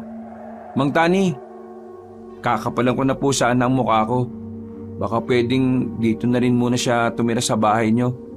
Pinalayas na rin kasi siya ng nanay ko eh. Kaibigan ko po siya mula pagkabata. Ha? Dito? Dito sa titira? Oo po sana, kung ayos lang naman po sa inyo. Pero kung hindi naman po ayos lang din naman po. Hindi. Ayos lang naman sa akin. Ay sige, dito ka na rin muna. Mas maganda kasing may katulong si Mateo sa gagawin niyang misyon. Halika kayo, pumasok kayo. Papasok na lang po muna namin yung mga gamit namin. Hindi naman po karamihan, puro damit lang naman po. O siya, sige, tulungan ko na kayo. Ay, hindi na po. Kami na pong bahala. Nakakaya na po Mabilis na kinuha ni Mateo at Bekbek ang gamit sa sasakyan. Mga ilang sandali lang ay magkakaharap na rin sila sa loob ng bahay. Lahat ng mga hindi na ikwento ni Mateo sa kaibigan ay agad din naman itong sinabi. Medyo nawiwindang si Bekbek dahil hindi nito inakala na sobrang dami na nang nangyari kahit saglit lang din silang hindi nagkita. Pero ganun pa man, tinanggap din naman ito ang misyon kasama si Mateo. Naliwanagan na rin ito sa mga nangyayari. At ngayon, desidido na rin itong labanan ng mga aswang basta kasama si Mateo. Grabe, ang dami mo na palang ganap, no? Pero mas grabe itong si Mang Tani. Biruin mong kinaya niyang kalabanin yung aswang na yon. Saka ka na mamangha, dahil ngayong araw, sasamahan mo na ako. Agad-agad? Oo, mas maganda kasing may liwanag pa kapag hinanap natin yung buhayang puyat. Seryoso ba sa buhayang puyat? Paano mo naman malalaman kung puyat o may sapat na tulog ang buhaya? Ang palatandaan na puyat ang buwayang yon ay ang mismong bato na nasa noon niya. Dahil kasi sa banta na merong kumuha nun sa kanya noon, hindi na siya laging natutulog. Ibig sabihin, puyat siya. Ay, pambihira. Akala ko naman mahihirapan pa kami kung papaano aalamin Maganda na kayo. Mas mainam kung ngayon na kayo kumilos. Bago mag-alas 3 ng hapon, umalis na rin ang magkaibigang Mateo at Bekbek. Daladala ni Mateo ang itak na bigay sa kanya ni Mang Tani. Si Bekbek naman ay daladala pa rin ang baril na lagi niyang sinusukbit sa kanyang tagiliran. Hindi naman kalayuan ang bundok ng Borong sa kanilang lugar. Kaunting paandar lang ng sasakyan ay nakarating na rin sila sa paanan ng bundok na yon. Alam mo ba kung saan natin nahanapin yung buhayang puyat? Ang sabi sa akin ni Mang Tani, sa may batis daw Isa lang naman daw ang batis sa bundok nitong Morong. Kaya madali naman nating mahahanap yon. May liwanag pa naman. Sigurado ka dyan, ha? Baka naman abutin pa tayo ng gabi niyan. Hindi yan. Pinagpatuloy ng dalawa ang kanilang paglalakad. Kung saan-saan sila sumuot para hanapin ang sinasabing batis. Malapit na magdilim nang marating na rin nila ang batis. Sa wakas, narito na rin tayo. Pambira, 2 oras yata tayo naghahanap Oh, nasaan yung buhayang puyat? Diyos ko, baka natulog na. Nandyan lang yan. Hanapin lang natin. Sinuri nila ng maigi ang batis. Kinakabahan ng dalawa ng mga sandaling yon. Kahit na may mga sandata sila, hindi nila alam kung gaano kabangis ang buhayang yon. Maya-maya pa, nakarinig na sila ng mga kaluskos. Nagtago na muna sila sa gilid. Nandyan na ba? Uy, nandyan na ba? Bakit ako tinatanong mo? Sinong tatanungin ko? Yung buhayang puyat. Nanahimik lamang sila. Pero ang hindi nila inaasahan, nasa likod na pala nila ang naririnig nilang kaluskos. Nang humarap sila roon, nanlalaki ang kanilang mga mata nang masilayan sa kanilang harapan ang malaking buwaya. Muntikan na silang malapa nito. Mabuti na lamang ay agad silang nakaalis. Lintik na yan!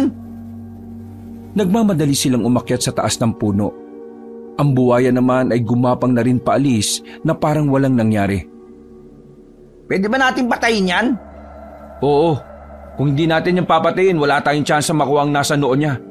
Sabi rin ni Mang Tani, parang aswang din daw yan Kumakain din talaga ng tao. O sige, babarilin ko na. Sandali! Agad nang bumaba ang binatang si Bekbek. Pinagbababaril nito ang buwaya na sana ay papaalis na. Dahil sa kanyang ginawa, naggalit ang buwaya at saka ito bumalik. Gumapang ito ng mabilis. Nang makita ni Bekbek na hindi tumatalab ang kanyang baril, natataranta itong muling umakyat sa puno. Galit na galit ang buwaya. Binangga-bangga ng buwaya ang puno na kinalalagyan nila. Putik! Malalaglag tayo! Kumapit sila ng maigpit sa mga sanga. Napapansin ni Mateo na hindi magtatagal ay malalaglag na sila roon. Kaya naman naisipan na rin niyang bumaba. Inagaw niya ang atensyon ng malaking buwaya. Nang siya naman ang aatakihin nito, tumalon siya para hindi siya nito malapa. Agad niyang tinaga ang buwaya. Tinamaan ang buwaya sa katawan. Dahil sa nangyari ay muling bumaba si Bekbek. Pinagbababaril niya ang buwaya. Pero sa kanya na naman natuon ang atensyon ng buwaya. Dali-daling gumapang ang buwaya. Babarilin pa sana ni Bekbek ang hayop na yon pero naubusan na siya ng bala. Umatras-atras na lang siya hanggang sa madikit na siya sa malaking puno. Aktong lalapit na sa kanyang malaking buwaya pero lakas loob na tumakbo si Mateo. Sumampa siya sa ibabaw ng buwaya at sapilitan niyang kinuha ang nasa noon nito. Buong puwersa niyang hinugot yon. Nang makuha na niya ang mutya, bigla na lamang humiyaw ng malakas ang buwaya. Nang hina ito, parabang nahihilo at saka tumungo na lang sa tubig. Oh, yan na ba yun? Oo, ito na nga yun. O ano pang gagawin natin ngayon? Gagana na ba yan? Hindi ko alam eh. Ang mabuti pa, umuwi na lang tayo. Puntahan natin si Mang Tani at ipaalam natin sa kanya to.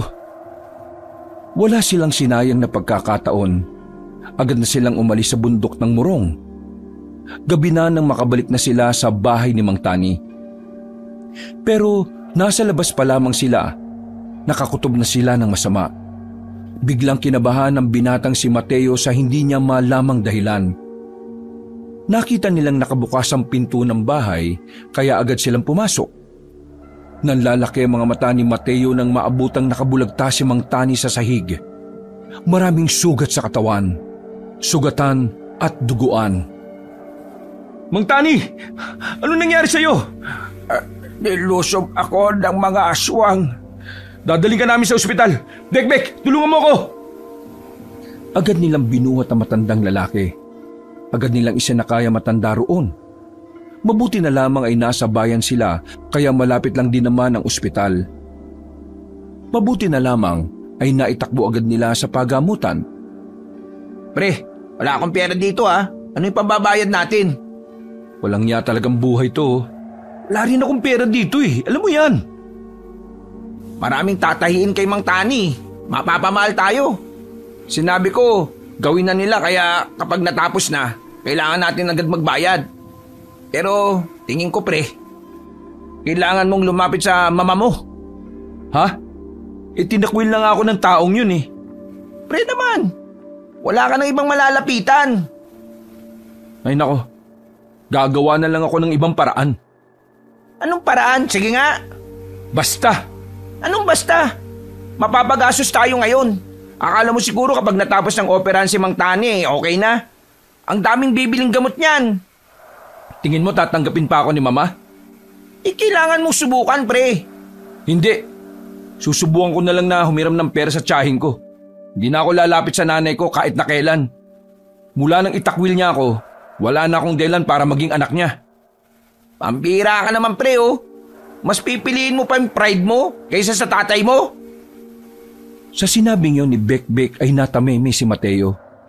Nung una, inakala niyang nabingi lamang siya. Pero hindi. Alam niyang tama ang kanyang narinig.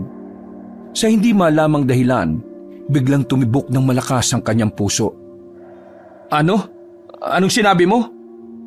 Lintik na bunga nga to, nadulas patuloy ako eh. Huwag kang bumulong-bulong dyan. Anong sinabi mo? Tatay ko si Mang Tani. Oo na.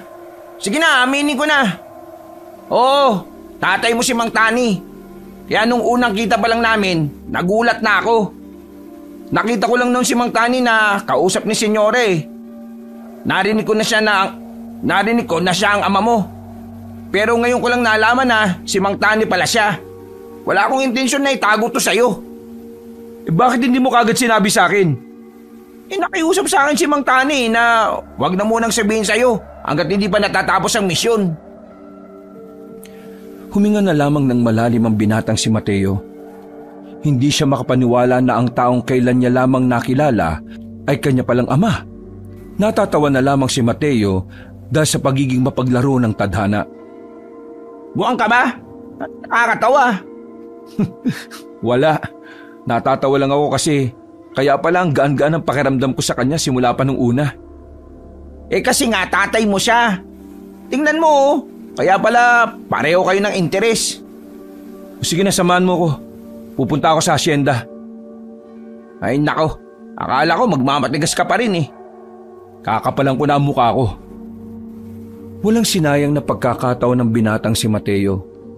Handa na siyang lunukin ng kanyang pride para lang magawa ng paraan ng mga pangangailangan ni Mang Tani. Mabilis lang naman ang naging biyahe nila. Pero pagdating nila sa gate ng asyenda, hindi na sila pinapasok. Kahit na nung gawin ni Mateo, ayaw na siyang pakinggan ng mga nagbabantay roon. Itinuring na siyang ibang tao ng kanyang ina. Sa katunayan, isa na siya sa mga taong kasama sa listahan sa hindi maaaring tumapak sa mansyon. Hindi niyo ba ako nakikilala? Ako si Mateo, ang anak ni Senyora Abelia. Papasukin niyo ako! Kailangan ko makausap ang mama ko! Kung hindi kami pwedeng pumasok, baka pwedeng sabihin niyo na lang na harapin niya kami. Tungkol sa ama ni Mateo ang kailangan nilang pag-usapan. Nagkatinginan ng 4 na gwardya sa gate. Umalis ang isang gwardya kaya naman napanatag na ang kalooban ng magkaibigan. Makalipas lang ang ilang sandali, pinapasok na rin sila. Inambahan pa ni Mateo ang isang gwardya na nag-aangas sa kanya. Pagpasok nila ng mansyon, nakaabang na ang matandang babae na si Abelia. Nandito ako para kay Papa. Alam ko na kung sino siya. Mukhang hindi na ikinagulat ni Senyora Abelia ang sinabing yun ni Mateo. Pero mababakas pa rin ang pagiging tensyonado sa mukha ng matanda. Alam kong pagtatawanan niyo ako dahil nandito ako ngayon sa harapan ninyo. Pero wala na akong pakialam kung ano man ang sasabihin niyo sa akin. Nasa ospital si tatay. Inatake siya ng maraming aswang at sobrang dami niyang sugat. Kailangan ko ng malaking halaga para malagay siya sa magandang sitwasyon. Kung talagang pamilya pa rin ang tingin niyo sa akin, tulungan niyo ako sa mga gastusin sa kanya. Bigyan mo ako ng magandang dahilan kung bakit ko tutulungan ng isang taong matagal nang walang koneksyon sa akin. Seryoso ba kayo sa sinasabi ninyo? Ama yun na nag-iisa niyong anak. Wala man lang ba kayo kahit kaunting awa sa tao? Inalisan niyo na nga siya ng karapatan na maging ama sa akin. Ngayon, ipagkakait niyo pa ang tulong na para sa kanya? Ganyan naman talaga kasama ugali niyo nang dahil lang sa pera? Bago ka magsalita, sana tinanong mo muna ang side ko para malaman mo ang buong kwento. Hindi yung kung ano na lang ang narinig mo, yun na lang ang pagbabasihan mo. Alam mo ba kung bakit ko siya pinalaya sa mansyon? Kasi mas pinili niya pa ang iba kaysa sa ating dalawa. Buntis ako sa iyo noon pero wala siyang ginawa kundi ang makipagpatayan sa mga lintik na aswang na yan. Habang ako, nagpapatakbo ko ng negosyo natin. Pero ang ama mo, wala. Hindi niya ako tinulungan. Ilang beses akong nagmakaawa sa kanya. Pero mas inuna niya ang iba kasi may mga aswang.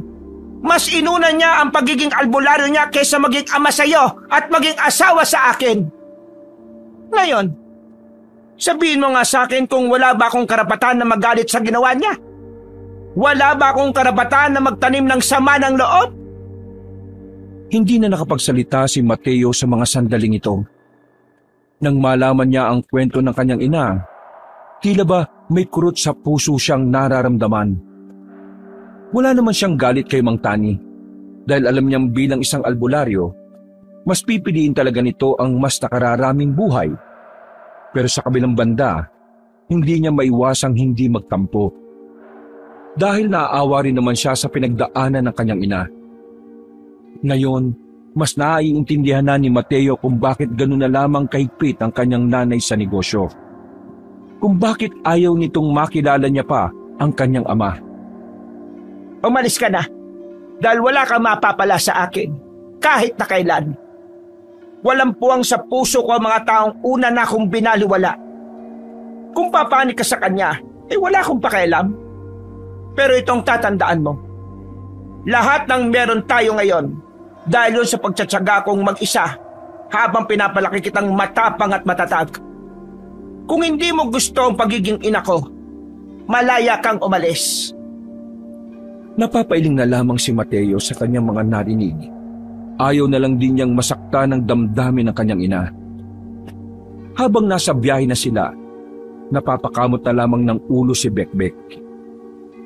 Hindi kasi nito inakalang ganoon ang mangyayari. Iniisip kasi nitong haharap si Mateo ng may pagpapakumbaba. Pero nakipagpataasan pa ito ng pride. Tambira ka naman pre oh. Bakit ba kasi ganun ang mga sinabi mo? Ang goal natin ay mapaamo ang mama mo para mabayaran niya lahat ng kailangang bayaran. Ang ginawa mo, inudyukan mo pang magalit eh. Wala na tayong magagawa. Nangyari na eh. Alam mo, isa sa mga kinaiinisan sa'yo ni Senyora, yang ugali mo, na kapag may gusto kang sabihin, sasabihin mo, kahit hindi mo pinag-iisipan. Tapos, kapag nakagawa ka ng mali, gusto mong kalimutan na lang kaagad. Pre, hindi ganun maglaro ang buhay. Kung hindi ka nag-iingat, maraming mawawala sa'yo. Hindi lahat ng tao kayang tanggapin ang mga sinasabi mo. Hindi lahat madaling pahupain at palampasin. Kaya sana naman minsan lang mag-isip ka ng matino. Kasi, uy, gagi, sino yun? Biglang napatapak ng preno ang binatang si Bekbek nang meron silang masagasaan. Gulat na gulat silang dalawa. Sandali pa silang nanatili sa loob sa sobrang pagkabigla. Daldal ka kasi ng daldal eh. Hindi ka nakatingin sa dinaraanan natin. Ikaw kasi, kung sana maayos ang pananalita mo kanina, di sana masaya tayo ngayon at nakapokus ako sa dinaraanan natin. Kasalanan ko pa ngayon. Ikaw nagmamaneho dyan. Bago pa humaba ang kanilang pagtatalo, bumaba na rin silang dalawa para puntahan ang kanilang nabangga. Pero laking pagtataka nila nang makitang wala namang tao roon. Oh, nasan? Sigurado ka bang may nabangga tayo? Oo, may nabangga tayo, sigurado ako. Preno ba ako kung wala? Nasaan nga? Wala nga oh. May dugo yung bumper ko oh, tingnan mo. Nang makita ni Mateo na may kaunting bakas ng dugo ang harapan ng sasakyan, dito na sila kinabahan. Mga ilang sandali lang, bigla na lang lumabas ang isang aswang sa kung saan. Tinulak ni Mateo si Bekbek palayo at siya ang nakalmot ng nilalang. Akala ni Mateo ay mamamatay na siya dahil sa haba ng kuko ng aswang. Pero namangha siya nang wala namang nangyari. Tumigas kasi ang balat niya na parang gaya ng sa buwaya. Naramdaman na lamang niya na gumagana ng mutya ng buwayang puyat na nasa masikip niyang bulsa. Ang mutya! Ang mutya! Gumagana na! Dumistansya ang aswang kay Mateo. Pero nagulat na lang ang aswang at si Bekbek nang makitang gumapang si Mateo na mabilis. Nang makalapit ito sa aswang, pinulupot ni Mateo ang kanyang braso sa leeg ng nilalang. Kitang-kita ni Bekbek na parang naging mata na ng buwaya ang mata ni Mateo. Walang pakundangan na binali ni Mateo ang leeg ng aswang, kaya wala pang 2 minuto, napaslang na rin ito ang nilalang na yon. Mabilis na lumapit si Bekbek para alamin kung talaga bang wala na ang aswang. Hindi nito maiwasang hindi mamangha. Makailang ulit nitong hinawak-hawakan ang balat ng binatang si Mateo. Hindi ito makapaniwala nang malamang matigas na ang balat ng kaibigan. Ito na ba yung kapangyarihan ng mutya, pre? Totoo ba to? Kahit ako, hindi rin ako makapaniwala eh. Bigla na lang naging ganito ang katawan ko. Kung may ganito ka palang kakayahan dahil sa mutyang yan, sigurado kong matatalo mo na yung sinasabi niyong aswang na nakatakas. Sana nga matalo ko. Para naman matapos na rin ang lahat ng to. At masimulan ko na ring ayusin ang pamilya namin. Pero ang problema nga natin ngayon, pera. Bahala na. Ang mahalaga ngayon mabalikan na natin si Mang Tani, si tatay. Nasasabik na akong ipaalam sa kanya na nagagamit ko na itong mutya. At saka, Uy, ano yun? muli na naman silang naalarma nang marinig ang malalakas na sigawan ng mga kalalakihan sa gubat. Ilang sandali lang, nakita na lamang nila ang ilang mga ngaso na may dalang malaking gasera. Sugatan ng ilan sa kanila. Habang hila-hila naman nila ang kasamang wala ng malay. Mga aswang, meron pa. Lintik na buhay to oh. O sige, dito ka lang. Huwag mo sabihing harapin mo mag-isama ngayon. O bakit, sasama ka ba? Ano magagawa ko ron? Eh di ako mag-isa. Hindi na nagsayang ang binata ng oras. Mabilis itong tumakbo papasok ng kagubatan. Pagdating niya, nakita niya ang isang mga ngaso na gumagapang na. Duguan ng mga paa nito habang nasa harapan ang isang aswang. Teka, nakikita ko pa rin to. Namamanghaman sa kanyang kakayahan, mas pinagtuunan na niya ng pansin ng lalaking sugatan. Tinulungan niya itong makatayo at iginilid niya. Ayon sa lalaki, hindi nag-iisa ang aswang na yon. Meron itong mga kasama na kumuha na sa iba pang mga mangangaso. Kaya naman agad na nagsarado ang kamao ni Mateo.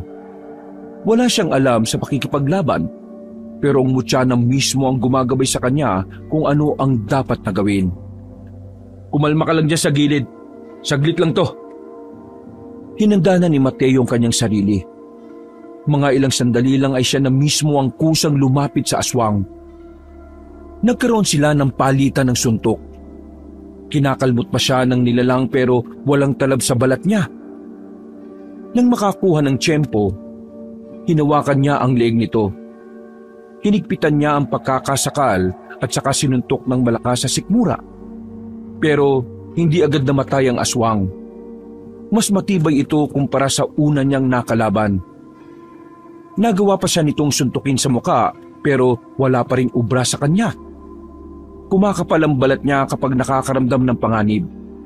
Kaya naman, walang nagawa ang aswang kahit na anong suntok at kalmot niya. Nasa aktong aatras na lang sana ito pero hinawakan ito ni Mateo sa kamay. Hinila niya pabalik at saka binalian ng braso. Nang kakagating pa siya nito, dinampot ni Mateo ang sanga ng puno at saka itinarak sa bumbunan ng aswang. Pagkatapos noon, nilapitan niya ang lalaki.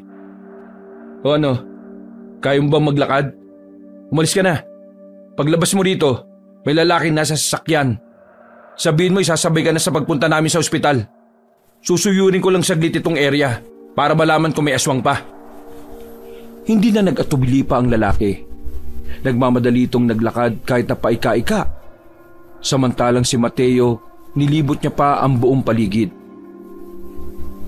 Ang kaso nga lang, wala na siyang nakita pang aswang. Hindi na rin niya nabawi ang mga mangangaso na kinuha ng mga yon. Ganun pa man, bumalik na lang din siya sa sasakyan. Ibinyahin na nila ang lalaking sugatan, tutal sa ospital din naman ang punta nila.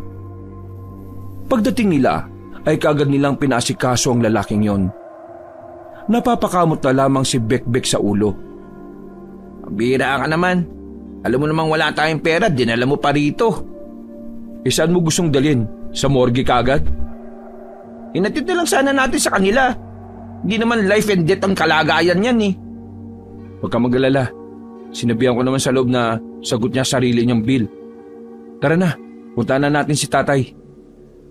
Tinungo na lamang nila ang silid ng matandang si Tani. Gising na ito nang pumasok sila. Nakangiti na para bang walang mga sugat na iniinda. Umupo si Mateo sa gilid.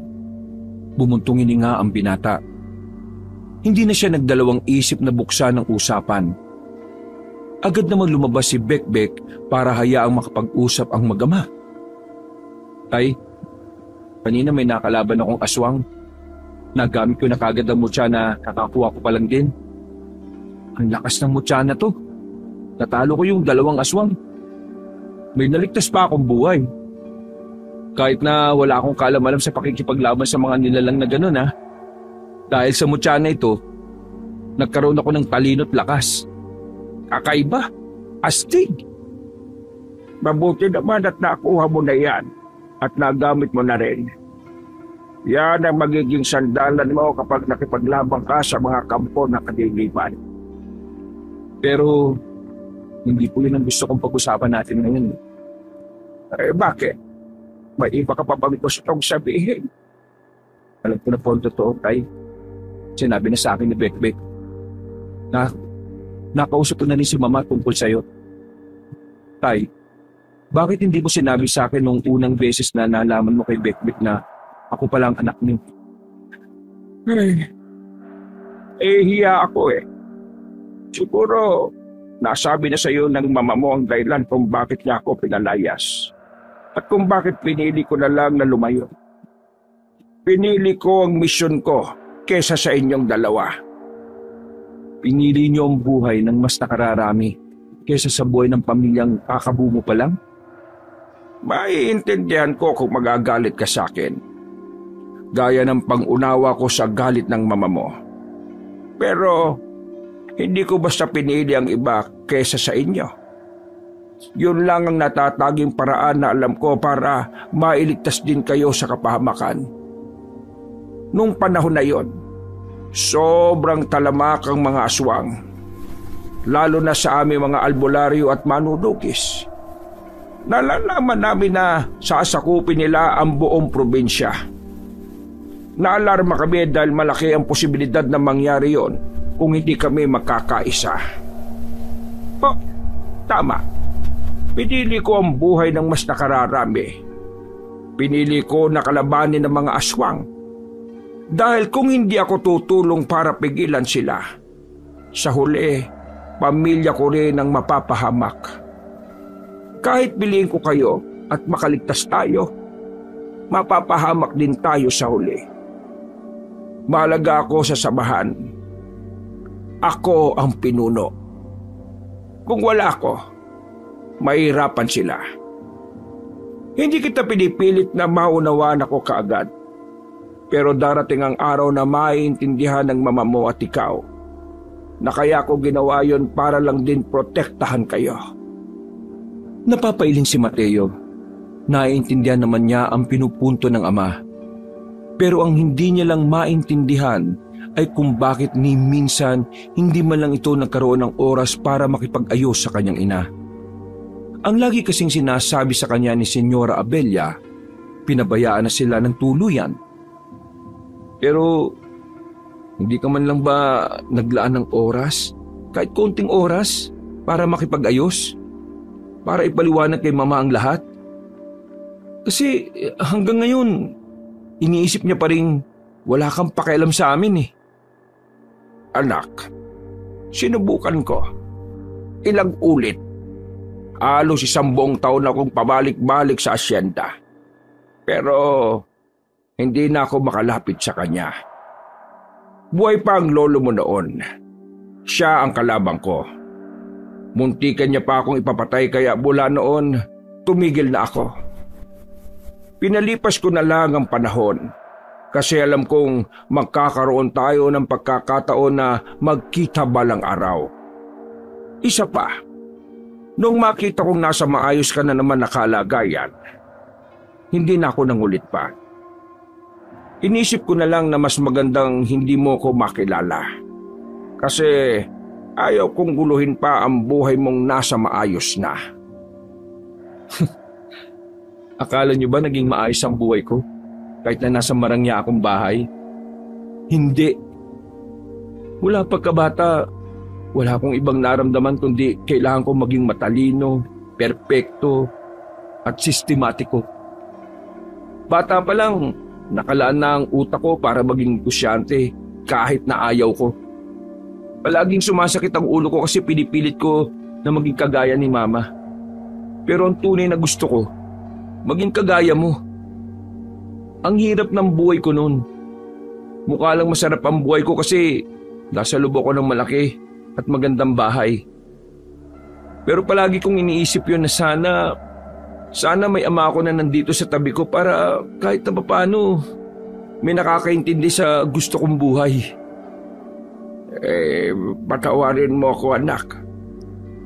Alam kong sobrang dami kong pagkukulang. Wala ako sa tabi mo nung bata ka pa.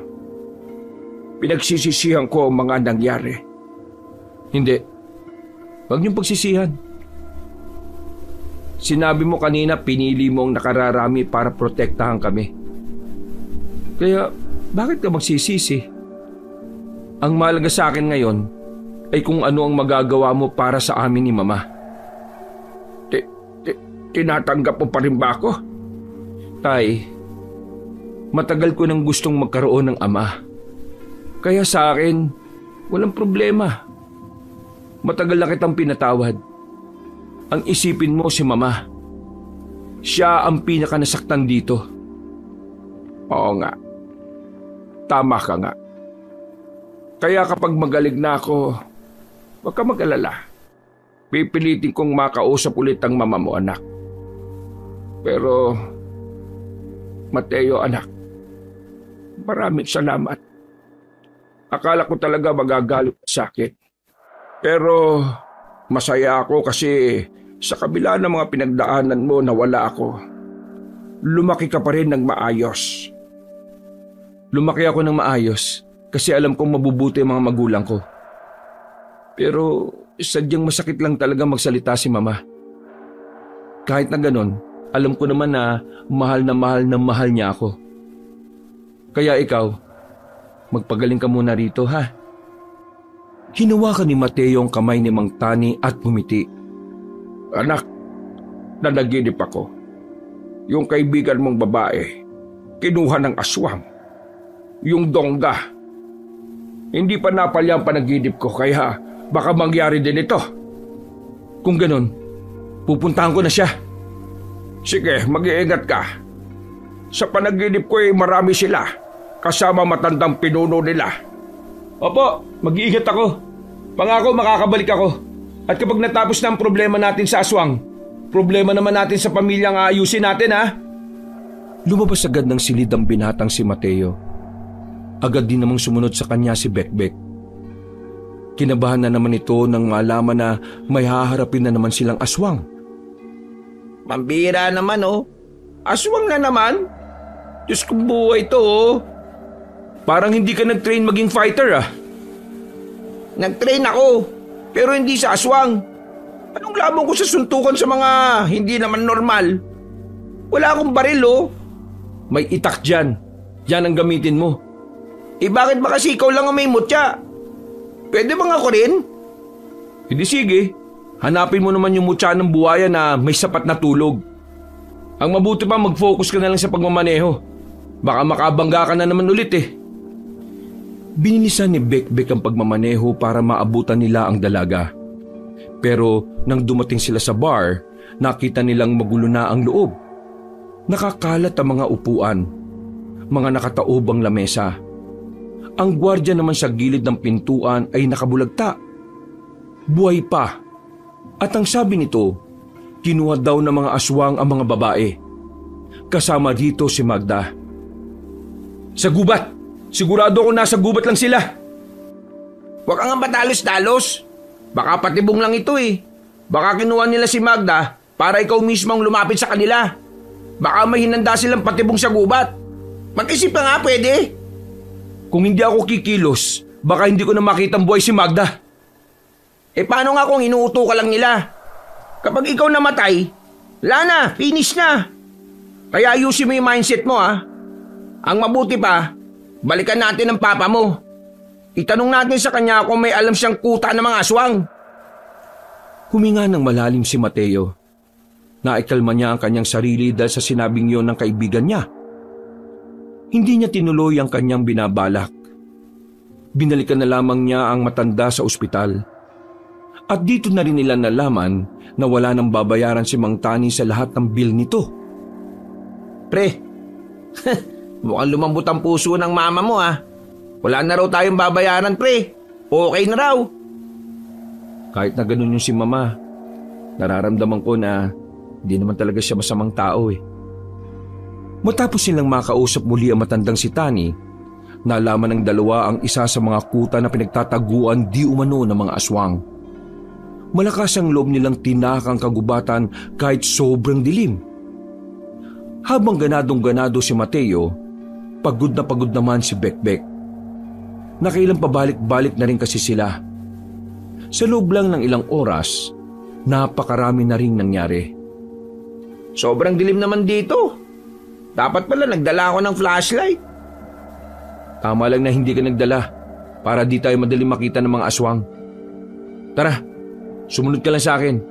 Nakikita ko naman ng malinaw ang daan eh. Bakit?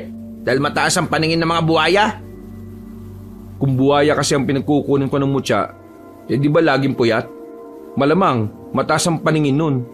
Puyat ba naman kakabantay eh? Kumakamot-kamot na lamang ng ulo ang binatang si Bekbek. Nawala ang angas nito dahil sa dilim ng kanilang nilalakbay. Hanggang sa makalipas na nga ang halos 2 oras. Tuluyan ang nakaramdam ng panghihina si Bekbek. Namulikat na ang paa niya kakalakad. Kaya wala silang ibang pagpipilian kundi ang magpahinga na lang muna. Hinilot-hilot ni Mateo ang paa ng kaibigan. Kaya kahit kaunti ay naging maayos na rin naman ito. Ikaw na lang kaya muna ang tumuloy. O bakit, natatakot ka ba? Buwang ka ba? Magiging pabigat lang ako sa'yo. May hawak ka namang itak eh. Kaya mo yan. Bakit, natatakot ka ba kapag wala ako? Marami yun, malamang. Pambira ka naman, Mateo. May mutya ka na nga, naduduwag ka pa rin. Ngayong alam ko na may ama ako, nagsimula na akong matakot mamatay. Sige na, sumama ka na. Magpahinga ka na lang dyan. Ay nako, kakaiba ka talaga kahit na kailan. Biruin mo, itataya mo ang buhay mo sa babaeng hindi mo naman kilala. Ililigtas ko siya bilang tao na nangangailangan ng tulong. Ano bang iniisip mo dyan? Ay nako, wag mo akong linlangin, no? Alam kong ililigtas mo siya kasi type mo siya. Lokohin mo ang lolo mong panot. Patay na si lolo, no? Ay, sorry. Rest in peace, Don Gustavo. Makalipas lang ng halos 10 minutong pagpapahinga, agad na rin silang nagpatuloy sa kanilang paglalakad. Noong mga sandaling yon, hindi na rin nila inintindi pa kung tama o mali ang kanilang dinaraanan. Basta't binilisan na lamang nila ang kanilang lakad. Nababahala na kasi si Mateo na baka ginawa ng pagkain ang mga dalaga, lalong-lalo na si Magda. Sa kanilang pagtsatsaga, natanaw na rin nila ng maliwanag ang lugar. May 4 na kabahayan doon na yari lang din sa kahoy. Pero may kalakihan. Kaya naman nakakasiguro si Mateo na maraming aswang ang naroon. Kumpirmado niyang aswang ang mga naroon dahil naaamoy niya ang mga yon. Hindi siya maaaring magkamali. Mutya na mismo ang nagsasabi sa kanya. Kung yan ang kuta ng mga aswang, anong unang gagawin natin? Kailangan na muna natin makasiguro kung diyan ba talaga dinala sila Magda. Baka mamaya wala naman pala dyan. E di natigok tayo ng walang saysay. Eh saan ba tayo dadaan? Hindi ba pwede sa unahan? Malamang may mga bantay dyan eh. Dala mo ba yung lighter mo? Bakit? Kailangan pa natutong magyosi. Sira. Kailangan natin ng apoy. Susunugin natin ang mga tuyong dahon at sangarito para makuha natin ang atensyon ng mga nandun.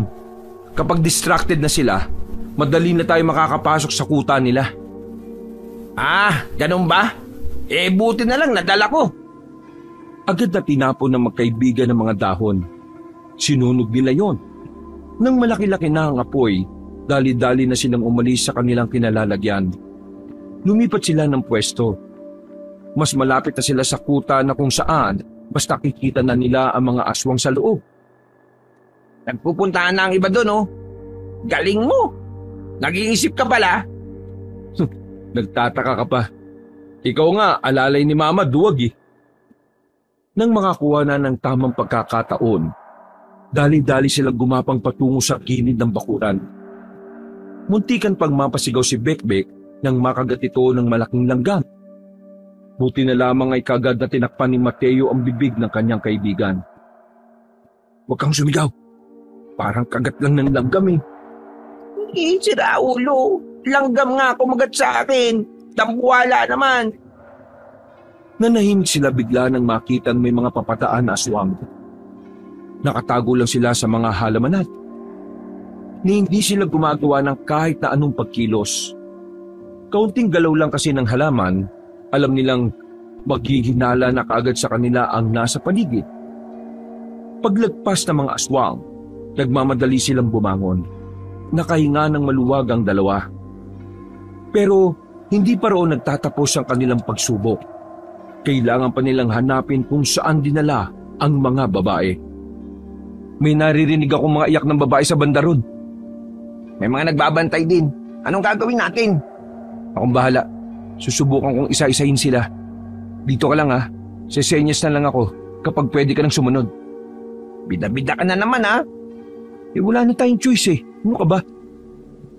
Hindi na hinintay pa ni Mateo ang kanyang kaibigan na mapigilan siya. Pasimple na siyang gumapang patungo sa kinaroroonan ng isa pang bahay. Nang makarating na siya sa silong, wala siyang sinayang na sandali. Agad niyang hinila ang paa ng isang aswang. Nang nasa ilalim na ito, ay madali niyang binali ang leeg nito. Alam niyang magtataka ang isang aswang kung bakit nawala ang isang bantay. Kaya naman hinila niya na rin yun. Nakagawa ng kaunting ingay ang aswang na yon. Pero binasag niya agad ang mukha nito. Marahang lumapit ang dalawang aswang sa ilalim ng silong. Sa mga pagkakataong ito, wala nang nararamdaman na kaba ang binata. Lumabas siya sa kabilang gilid. Umakyat siya sa bubungan. Tumalon siya sa likuran ng dalawang aswang at sa kanya yung tinaga gamit ang itak na nakuha sa silong ng bahay. Bagsak agad ang dalawa dahil sa ulo yung pinatamaan ng binata. Nang masiguro niyang wala nang nakakakita sa kanya, sinira niya agad ang pinto. Bumungad sa kanya ang mga dalagang umiiyak. Naroon din si Magda. Shh! May maingay. Matatakasin ko kayong lahat dito. Kalma! Relax lang. Kailangan lang natin kumuha ng tamang pagkakataon. Dumungaw si Mateo sa bintana at saka sinenyasan ng kanyang kaibigan na sumunod. Nagmamadali naman si Bekbek na gumapang palapit din doon. Maraming salamat, Mateo. Sabi ko na nga ba't darating ka eh. Wala yon. Ginagawa ko lang naman ang nararapat para iligtas kayong lahat. Ihandaan yung sarili nyo. Itatakas na namin kayo. Pakiusap lang ha. Walang mag-iingay. Isang pagkakamali lang natin, lahat tayo mamamatay. Yung landi, iwan nyo muna sa kung saan man kayo nang galing ha. Yun eh, kung gusto nyo lang naman mabuhay pa. Sumilip na ang dalawang binata sa labas. Nakita nilang wala pa rin ang ibang aswang. Sinamantala na nila ang pagkakataon. Mabilis silang lumabas at dumaan sa likod ng bahay na yon. Gubat to, diretso lang. Kahit na anong mangyari, walang titigil ha. Mauuna kayo. Huwag nyo kaming intindihin. Hinungan ni Magda ang kanyang kamay. Ramdam ni Mateo ang pananamit ng palat nito. Bakas pa sa nanginginig na tinig ng dalaga ang takot at kaba dahil sa mga nangyayari. Paano kayo? Ano nangyayari sa inyo? Nandito na kami sa likuran nyo. At kung sakaling magbulin tayo ng mga aswang, kailangan namin magpaiwan para makaabante kayo. Pwede ba, miss? Mamaya ka na magpabebe. Unahin makatakas kaysa sa maglandian ha. Para mamaya maging kwento na lang tayong lahat dito. Tila nakaramdam ng iya ang dalaga at nagsimula na rin itong maglakad. Pero hindi pa man sila nakakalayo. Meron na silang nakasalubong na aswang. Napatigil silang lahat. Napatigil din ang mga salot na nilalang. Patay na! Sa likod kayo! Kaming bahala! Pre, bilisan lang natin! Di tayo pwedeng gumawa ng malakas na ingay! Wow! Kung makapagsalita, kala mo naman talaga may mutya ako eh, no? Inihanda na ni Mateo ang kanyang sarili. Bago pa makagawa ng kahit na anong kilo sa mga aswang, mabilis na gumapang ang binatang si Mateo. Nilapitan nito ang isang aswang at sinuntok sa muka. Dinampot din ito ang sanga na nasa lapag at saka itinharak. Pero lumusog na rin sa kanya ang iba pa. 4 na aswang ang katapat ni Mateo, habang si Bekbek naman ay nakatingin lang. Anong ginagawa mo? Tulungan mo siya. O na, kang atat no? Buong tapang na lumusob si Bekbek. Sa halip na matatalo nila agad ang mga kalaban nila, ay mas lalo pa silang napatagal. May mga dumating pa kasi na mga bago. Magda, tumakas na kayo. Bilisan nyo. Pero paano ka? Sabi nang tumakas na kayo eh. Sa bunutan kita dyan eh. Nagmamadaling kumilos si Magda. Muntikan pa itong masubsob ng sapilitang palakari ni Bekbek. Noong mga sandaling yon, kapadong malala na si Mateo. Alam niyang nabulabog na nila ang iba pang mga aswang. Kaya naman nakikita na niya ang susunod na mangyayari. Malalagay sila sa alanganin. Pre, mahal din pa ba buhay mo? Malamang, ano bang klaseng tanong yan? Umalis ka na. Ako nang bahala dito. Bida-bida ka na naman eh. Paano? Wala ka naman halos tinutulong eh. Duwag na duwag ka. Paano ka ba naging alalay ni Mama? Alalay lang ako ng mama mo, pero hindi ako ang pinaka-personal na bodyguard niya. Nung nakaraan ko nga lang nagamit ang baril ko eh. Jesus, pambira ka. Sige na, alis ka na. Masyado mo yata ako minamalit eh. Tingnan mo lang kung paano ako makipaglaban kapag hindi na natatakot. Ang kulit mo. Baala ka na nga. Hindi nagtagal, may mga dumating na ring aswang. Pinalibutan sila ng mga ito. At kasama na ng mga ito ang matandang lalaki na sa kanilang palagay ay ang pinuno ng mga aswang na sinasabi ni Mang Tani. Ang kaninang nagtatapang-tapangan na si Bekbek ay tila napahag na naman ng buntot. Napahigpit ang pagkakahawak ni Bekbek sa itak. Si Mateo naman ay agad na pinaggana ang kapangyarihan ng mutya. Pumapala at tumigas na rin ang balat nito. Pero bago magsimula ang laban, nagpakita na rin ang matandang lalaki. Ang lakas naman ng inyong loob na magtungo sa lugar kung saan maaari kayong mamatay. Sure ka ba na dito kami mamamatay? Hindi ba pwede doon? Sa banda ron? Bakit mo ba kinakausap yan? Pinapahaba ko lang oras para mahaba din ang oras bago tayo mamatay. Ikaw, iyo. Ikaw na merong mutya.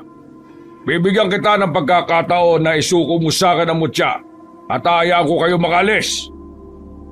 Bakit ko naman gagawin yun? Kung kaya naman kitang labanan. Sigurado ka bang kaya mo ako? O baka nadadala ka lang ng emosyon mo? Bakit hindi na lang natin subukan? Pambira naman talaga to. Nakikipagyabangan pa eh. Papalagang kita kung tayong dalawa lang. Walang makikialam.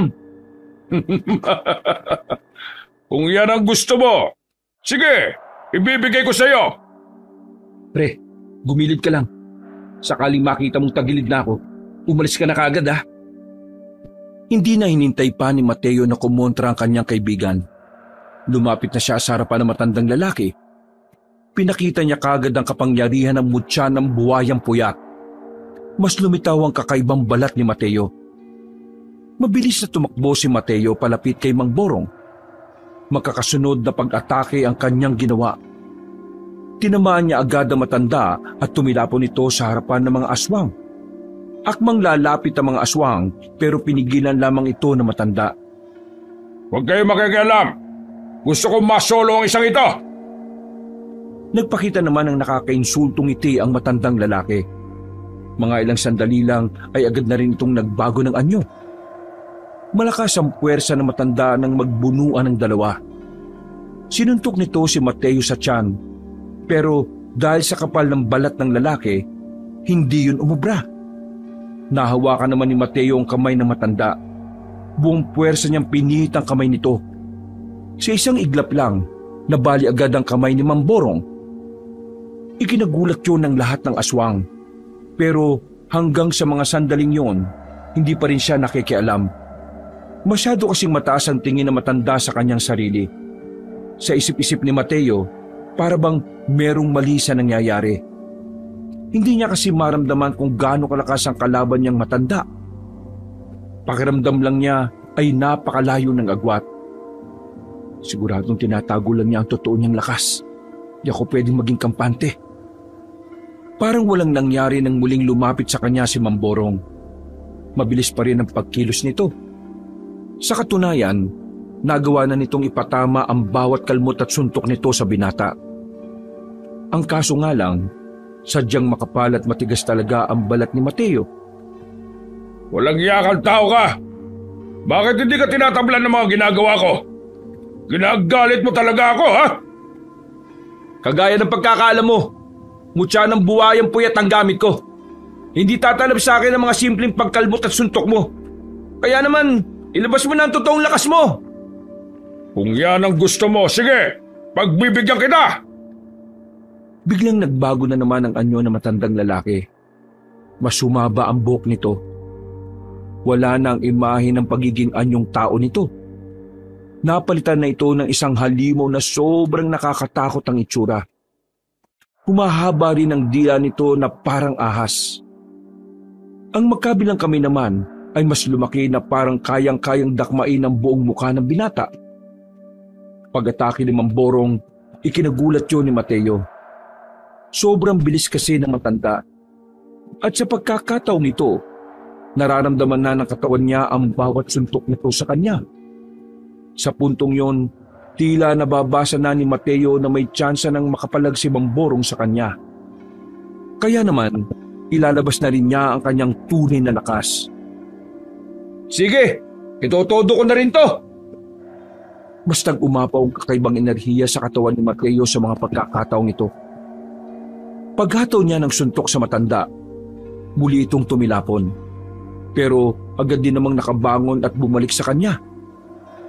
Nagkaroon sila ng sabayan, maging ang mga nanunod na aswang ay namamangha rin sa labanan na yon. Kaya mo yan, Mateo! Aanakan mo pa si Magda, di ba? Kagaya ni Bekbek, pinapalakas din ng mga aswang ang kalooban ni Mamborong. Pero sa mga sumunod na eksena, kitang-kita ng lahat kung papaanong balagbagin ni Mateo ang matanda. Wala itong binatbat kahit pinakita na ni Mamborong ang huli nitong anyo. Basag-basag ang mukha ni Mamborong sa mga sandaling ito.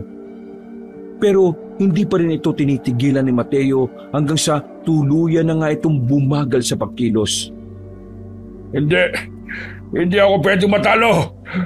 Hindi! Hindi ganito inaasahan to para sa isang pinuno ng mga aswang. Nakakadismaya ka! Hinawakan ni Mateo matanda sa kwelyo at iniangat. Akmang tatapusin sana ni Mateo matandang aswang nang bigla siya nitong kinalmot sa tagiliran. Agad na umagos ang dugo niya roon. Kaya naman nabitiwan niya ito at nakadistansya ang matanda. Matalino man ang matching, naiisahan din! Ang kaso, buwayang nasa harap mo at hindi matching! Mabilis na nakalapit ang binata. Humaba ng bahagya ang kanyang kuko. Ginamit niya ito para itarak sa kaliwang dibdib ng matanda. Napahiyaw ang mga aswang na makitang dinukot lamang ni Mateo ang puso ni Mamborong. Kinilabutan ng lahat, lalong-lalo na ang binatang si Bekbek. Hindi kasi nito inakala na magiging brutal si Mateo sa kalaban. Ito na ang katapusan niyo, mga aswang! Matay ka na! Mamamatay na ang pinuno ng mga salot! Biglang tumawa ng mahina si Mamborong. Bagay na nagdulot ng pagtataka kay Mateo. Sinong nagsabi na ako ang pinuno ng mga aswang, iho? Nagkakamali ka. Wala akong posisyon sa lahi namin.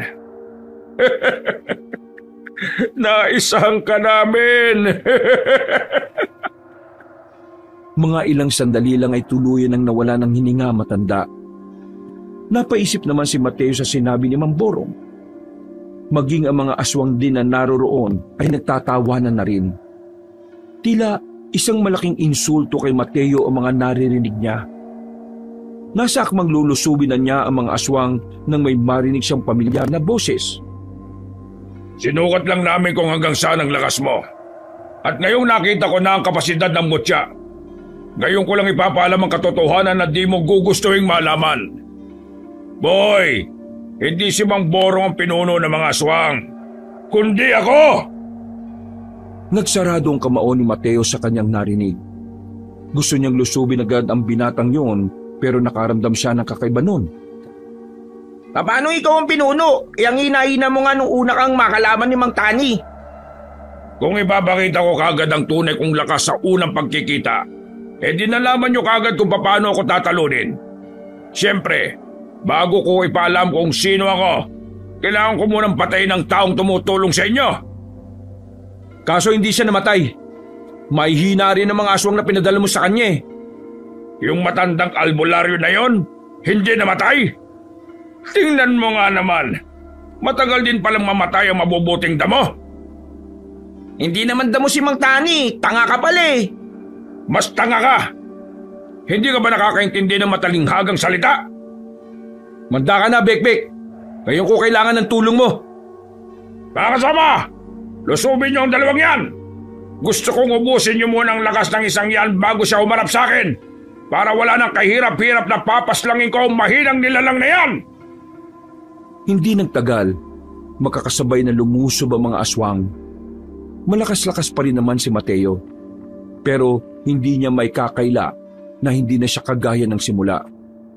Sa pakikipaglaban niya sa mga aswang, marami agad ang napatumba nila. Si Bekbek naman ay may mga sugat na rin. Pero patuloy lang ito sa pakikipaglaban. Parang wala man lang itong nararamdamang takot sa mga sandaling ito. Pre, hanggang kamatayan na to. Walang mamamatay. Dumikit ka lang sa akin. Hindi niyo kakayanin ng mga bataan ko. Marami pa sila. Wala pa sa kalahati ang nababawas niyo. Duwag ka ba? Pinapauna mo mga kasama mo dahil takot ka mamatay? Mabuti pa yung matanda kanina eh. Kahit na alam niyang hindi siya mananalo, lumaban siya na mag-isa. Eh ikaw, isa kang kahiyan sa lahi ng mga aswang. Naturingan ka bang pinuno niyan ha? Kadiri ka? Yak! Ews! Pinuno lang umaasa sa mga tauhan niya. Maya ka nga sa balat ni Mateo. Humugot na malalim na paghinga ang lalaking si Donga. Medyo nainsulto siya sa sinabing yun ng dalawa. Kaya naman, habang nagkakagulo pa, pinatigil niya na ang mga kasamahan niya. Humarap na si Donga kay Mateo. Sa pagkakataong ito, medyo inihingal na rin ang binata. Pahina na rin ng pahina ang kapangyarihan ng mutya. Nagamit na kasi niya yon sa laban pa lang nila Mang Borong. Sige, magbunuan tayong dalawa. Tayong dalawa lang, hanggang kamatayan. Pero kapag ikaw napahiga, papatayin ko itong kaibigan mo maingay. Mapapahiga mo ko? Managinip ka na lang ng gising. Hindi nagtagal, nagbago na rin ang anyo ng lalaking si Donga. Hindi pa man lumalapit ang aswang na ito, ay nagtitindigan na ang balahibo ni Mateo. Nakakaramdam siya ng matinding takot kahit natangan niya pa rin ang mutya ng buwayang puyat. Kita-kita sa mukha mo ang takot. Pinagpapawisan ka na yata eh. Mas kapalan mo ang balat mo dahil ngayon hindi kita sasantuhin. Dahil tensyonado na ang binatang si Mateo, wala itong nagawa nang lumapit sa kanya si Donga. Naramdaman na lamang ni Mateo mabigat na kamay ni Donga sa kanyang sikmura. Dinig niya pa ang tila pagkakabasag na matigas niyang balat. Tumilapon ang binata, pero pinilit niyang hindi mapabulagta.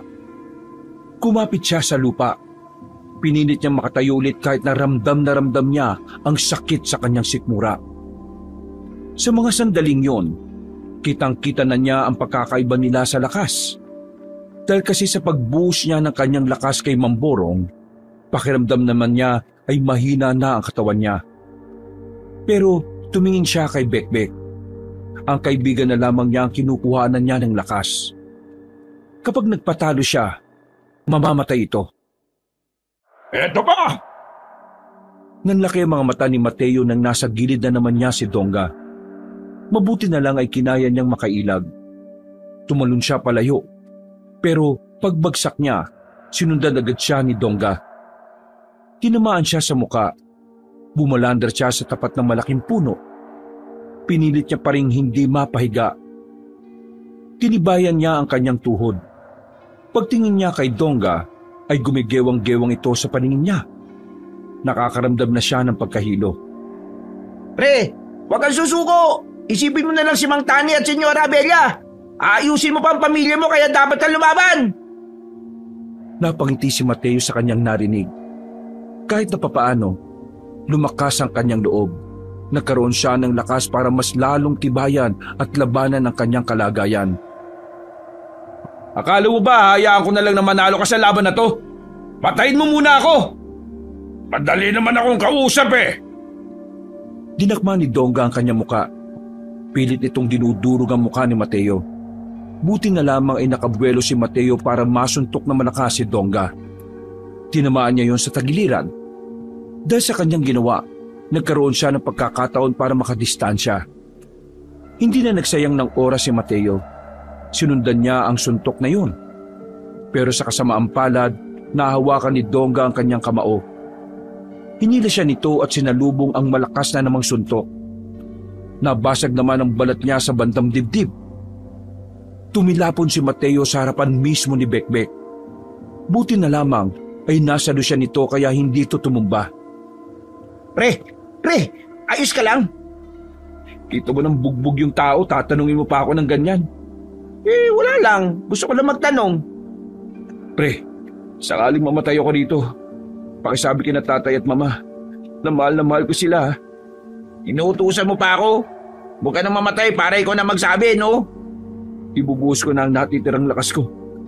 Muling tumindig ng tuwid si Mateo. Basag-basag na ang ibang parte ng balat ni Mateo. Kahit na alam niyang mas mararamdaman na niya ang mga susunod na atake ni Dongga, hindi na ito nagpakita pa ng takot. Nawala na ang takot ito sa mga pagkakataong yon. Dahil ang iniisip na lamang ni Mateo ay ang kanyang mga magulang. Nakapag-abili ka na ba sa kaibigan mo? Kasi ngayong gabi, ihatid na kita sa Diyos-Diyosan niyo! Umangil ng malakas si Dongga. Tila tuwang-tuwa naman ang mga aswang na nanonood. Sa pagkakataong ito, inihanda na ulit ni Mateo ang kanyang sarili.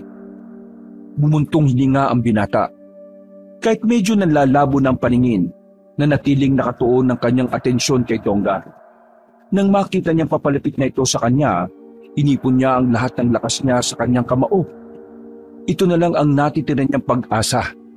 Kapag hindi umubra ang suntok niya, katapusan na nilang dalawa ni Bekbek. Sandali siyang napapikit. Lihim siyang humiling sa Panginoon na sana ang pagkakataong ito ay maging liwanag para sa kanya. Nang idilat niya ang kanyang mga mata, nakita na niya si Dongga na nasa kanyang harapan. Biglang uminit ang mga mata ni Mateo. Bumigat din ang kanyang kamao. Nang inihataw niya ang kamao niya ng buong puwersa, nagawa niyang patamaan ito sa sikmura ni Dongga. Sa lakas ng kanyang pagkakasuntok, umusli ang mga buto ni Dongga sa likod. Dinig nilang lahat ang lagutok. Nagulat ang mga aswang. Nung una, inakala ng mga yon na makakalaban pa si Dongga. Pero hindi na kontento ang binatang si Mateo. Tinatad niya ng suntok ang sikmura ng kalaban hanggang sa tumagos na rin ang kamao ni Mateo. Nanlilisik pa ang mga mata ni Dongga nang tumingin ito sa kanya. Para matapos na ang laban na iyon, muling nagpakawala si Mateo ng malakas na suntok sa mukha ng kaharap niya. Nabasag ang mukha ni Dongga at tuluyan ang bumagsak sa lupa. Natalo ni Mateo ang pinuno ng mga aswang, pero kapalit nito ay ang pagkaubos ng kanyang lakas. Natumba siya at hindi na makagalaw. Nakita na lamang niyang nasa tabi na siya ni Bekbek. Meron itong sinasabi pero wala na siyang naririnig. Pre, uy! Huwag kang mamatay! Pre! Mas lalong nabahala si Bekbek sa mga sandaling yon nang makitang nakapalibot na ang mga bataan ni Dongga. Alam ng binatang si Bekbek na yun na ang katapusan nilang dalawa. Hindi rin naman niya kayang talunin ng mga yon kung siya lang mag-isa. Hindi nga niya mabilang kung gaano karaming aswang ang nakapalibot sa kanila. Sige! Patayan kung patayan! Hindi niyo madadampian itong kaibigan ko, ano? Sige! Kukuyugin na sana sila ng mga aswang pero magkakasunod na putok ang narinig nila noong mga sandaling yon. Napadapa na lang din si Bekbek. Makalipas lang ang halos 2 minuto, bumulagta na ang mga aswang. Lumabas sa kadiliman ang mga armadong lalaki. Nagpakilala ang mga yon na tauhan ni Senyora Abelia. Nalaman nilang nag-uusap pala si Mang Tani at Senyora para respondihan si Mateo. Nang maubos na ang mga aswang, agad na binuhat ng mga kalalakihan si Mateo. Wala na ring malay si Mateo ng mga oras na yon. Paggising niya, Ilang araw na pala ang nakalilipas. Nakakatayo na si Mang Tani. Sa katunayan, ito ang nagbantay sa kanya. Sa gilid naman, naroon din ang kanyang ina. Ma, Tay, nandito kayo? Anak, masaya kami ng mama mo na nagkamalay ka na. Kaya ayaw kong pumasok ka sa ganyan kasi ayaw kong matulad ka sa ama mo na lagi na lang nasa panganib ang buhay. Ma, huwag na po kayong mag-alala. Tapos na po ang laban. Nag-usap na kami ng mama mo. Napagkasunduan namin na total tapos na ang problema natin sa aswang. Tutulungan mo ang mama mo sa negosyo, anak. Kailangan kanya. Pero paano mga aswang? Wala ng mga aswang. At kung meron, ako nang bahala ron. Marami akong kakilala. Bubuo kami ulit ng samahan para labanan ng mga yon. Sa ngayon, gusto kong ituon mo muna ang sarili mo sa buhay na mas ligtas at mas magiging panatag ang kalooban ng mama mo. Ito ang panahon ng bagong buhay natin. Tutulungan mo ako sa negosyo. Itong tatay mo naman ang pansamantalang papalit sa iyo. Kapag naipasa na niya ang posisyon niya, susubukan natin ulit na mabuo ang pamilya natin. Tama po ba yung narinig ko? Naipaliwanag na sa akin lahat ng tatay mo at napatawad ko na rin siya. Pero hindi pa rin kami nagkakaabati. Ma, Tay, kahit ano gagawin ko para sa pamilya natin. Kaya naman, tinatanggap ko ang gusto nyo. Pangako, pagbubutihan ko na. Pasensya na rin pala kung nakapagbitaw ako ng masasakit na salita. Humingi rin si Senyora Abella sa kanya ng tawad sa lahat ng mga nasabi nito sa binata. Pagkatapos ng pag-uusap na yon, nagkaroon sila ng hapunan. Magkasama silang tatlo sa iisang lamesa. Sobrang saya ni Mateo ng mga pagkakataong yon. Hindi niya inakala na darating ang tagpong yon. Naalala niya pa noon na pinapangarap niya lang yon. Sa paglipas ng ilang araw, mas naging maganda ang samahan nilang magpamilya. Unti-unti na rin nakakasundo ang kanyang mga magulang. Habang siya naman, balik sa pag-aaral sa negosyo. Tinutulungan siya ni Bekbek sa lahat ng kanyang dapat na malaman.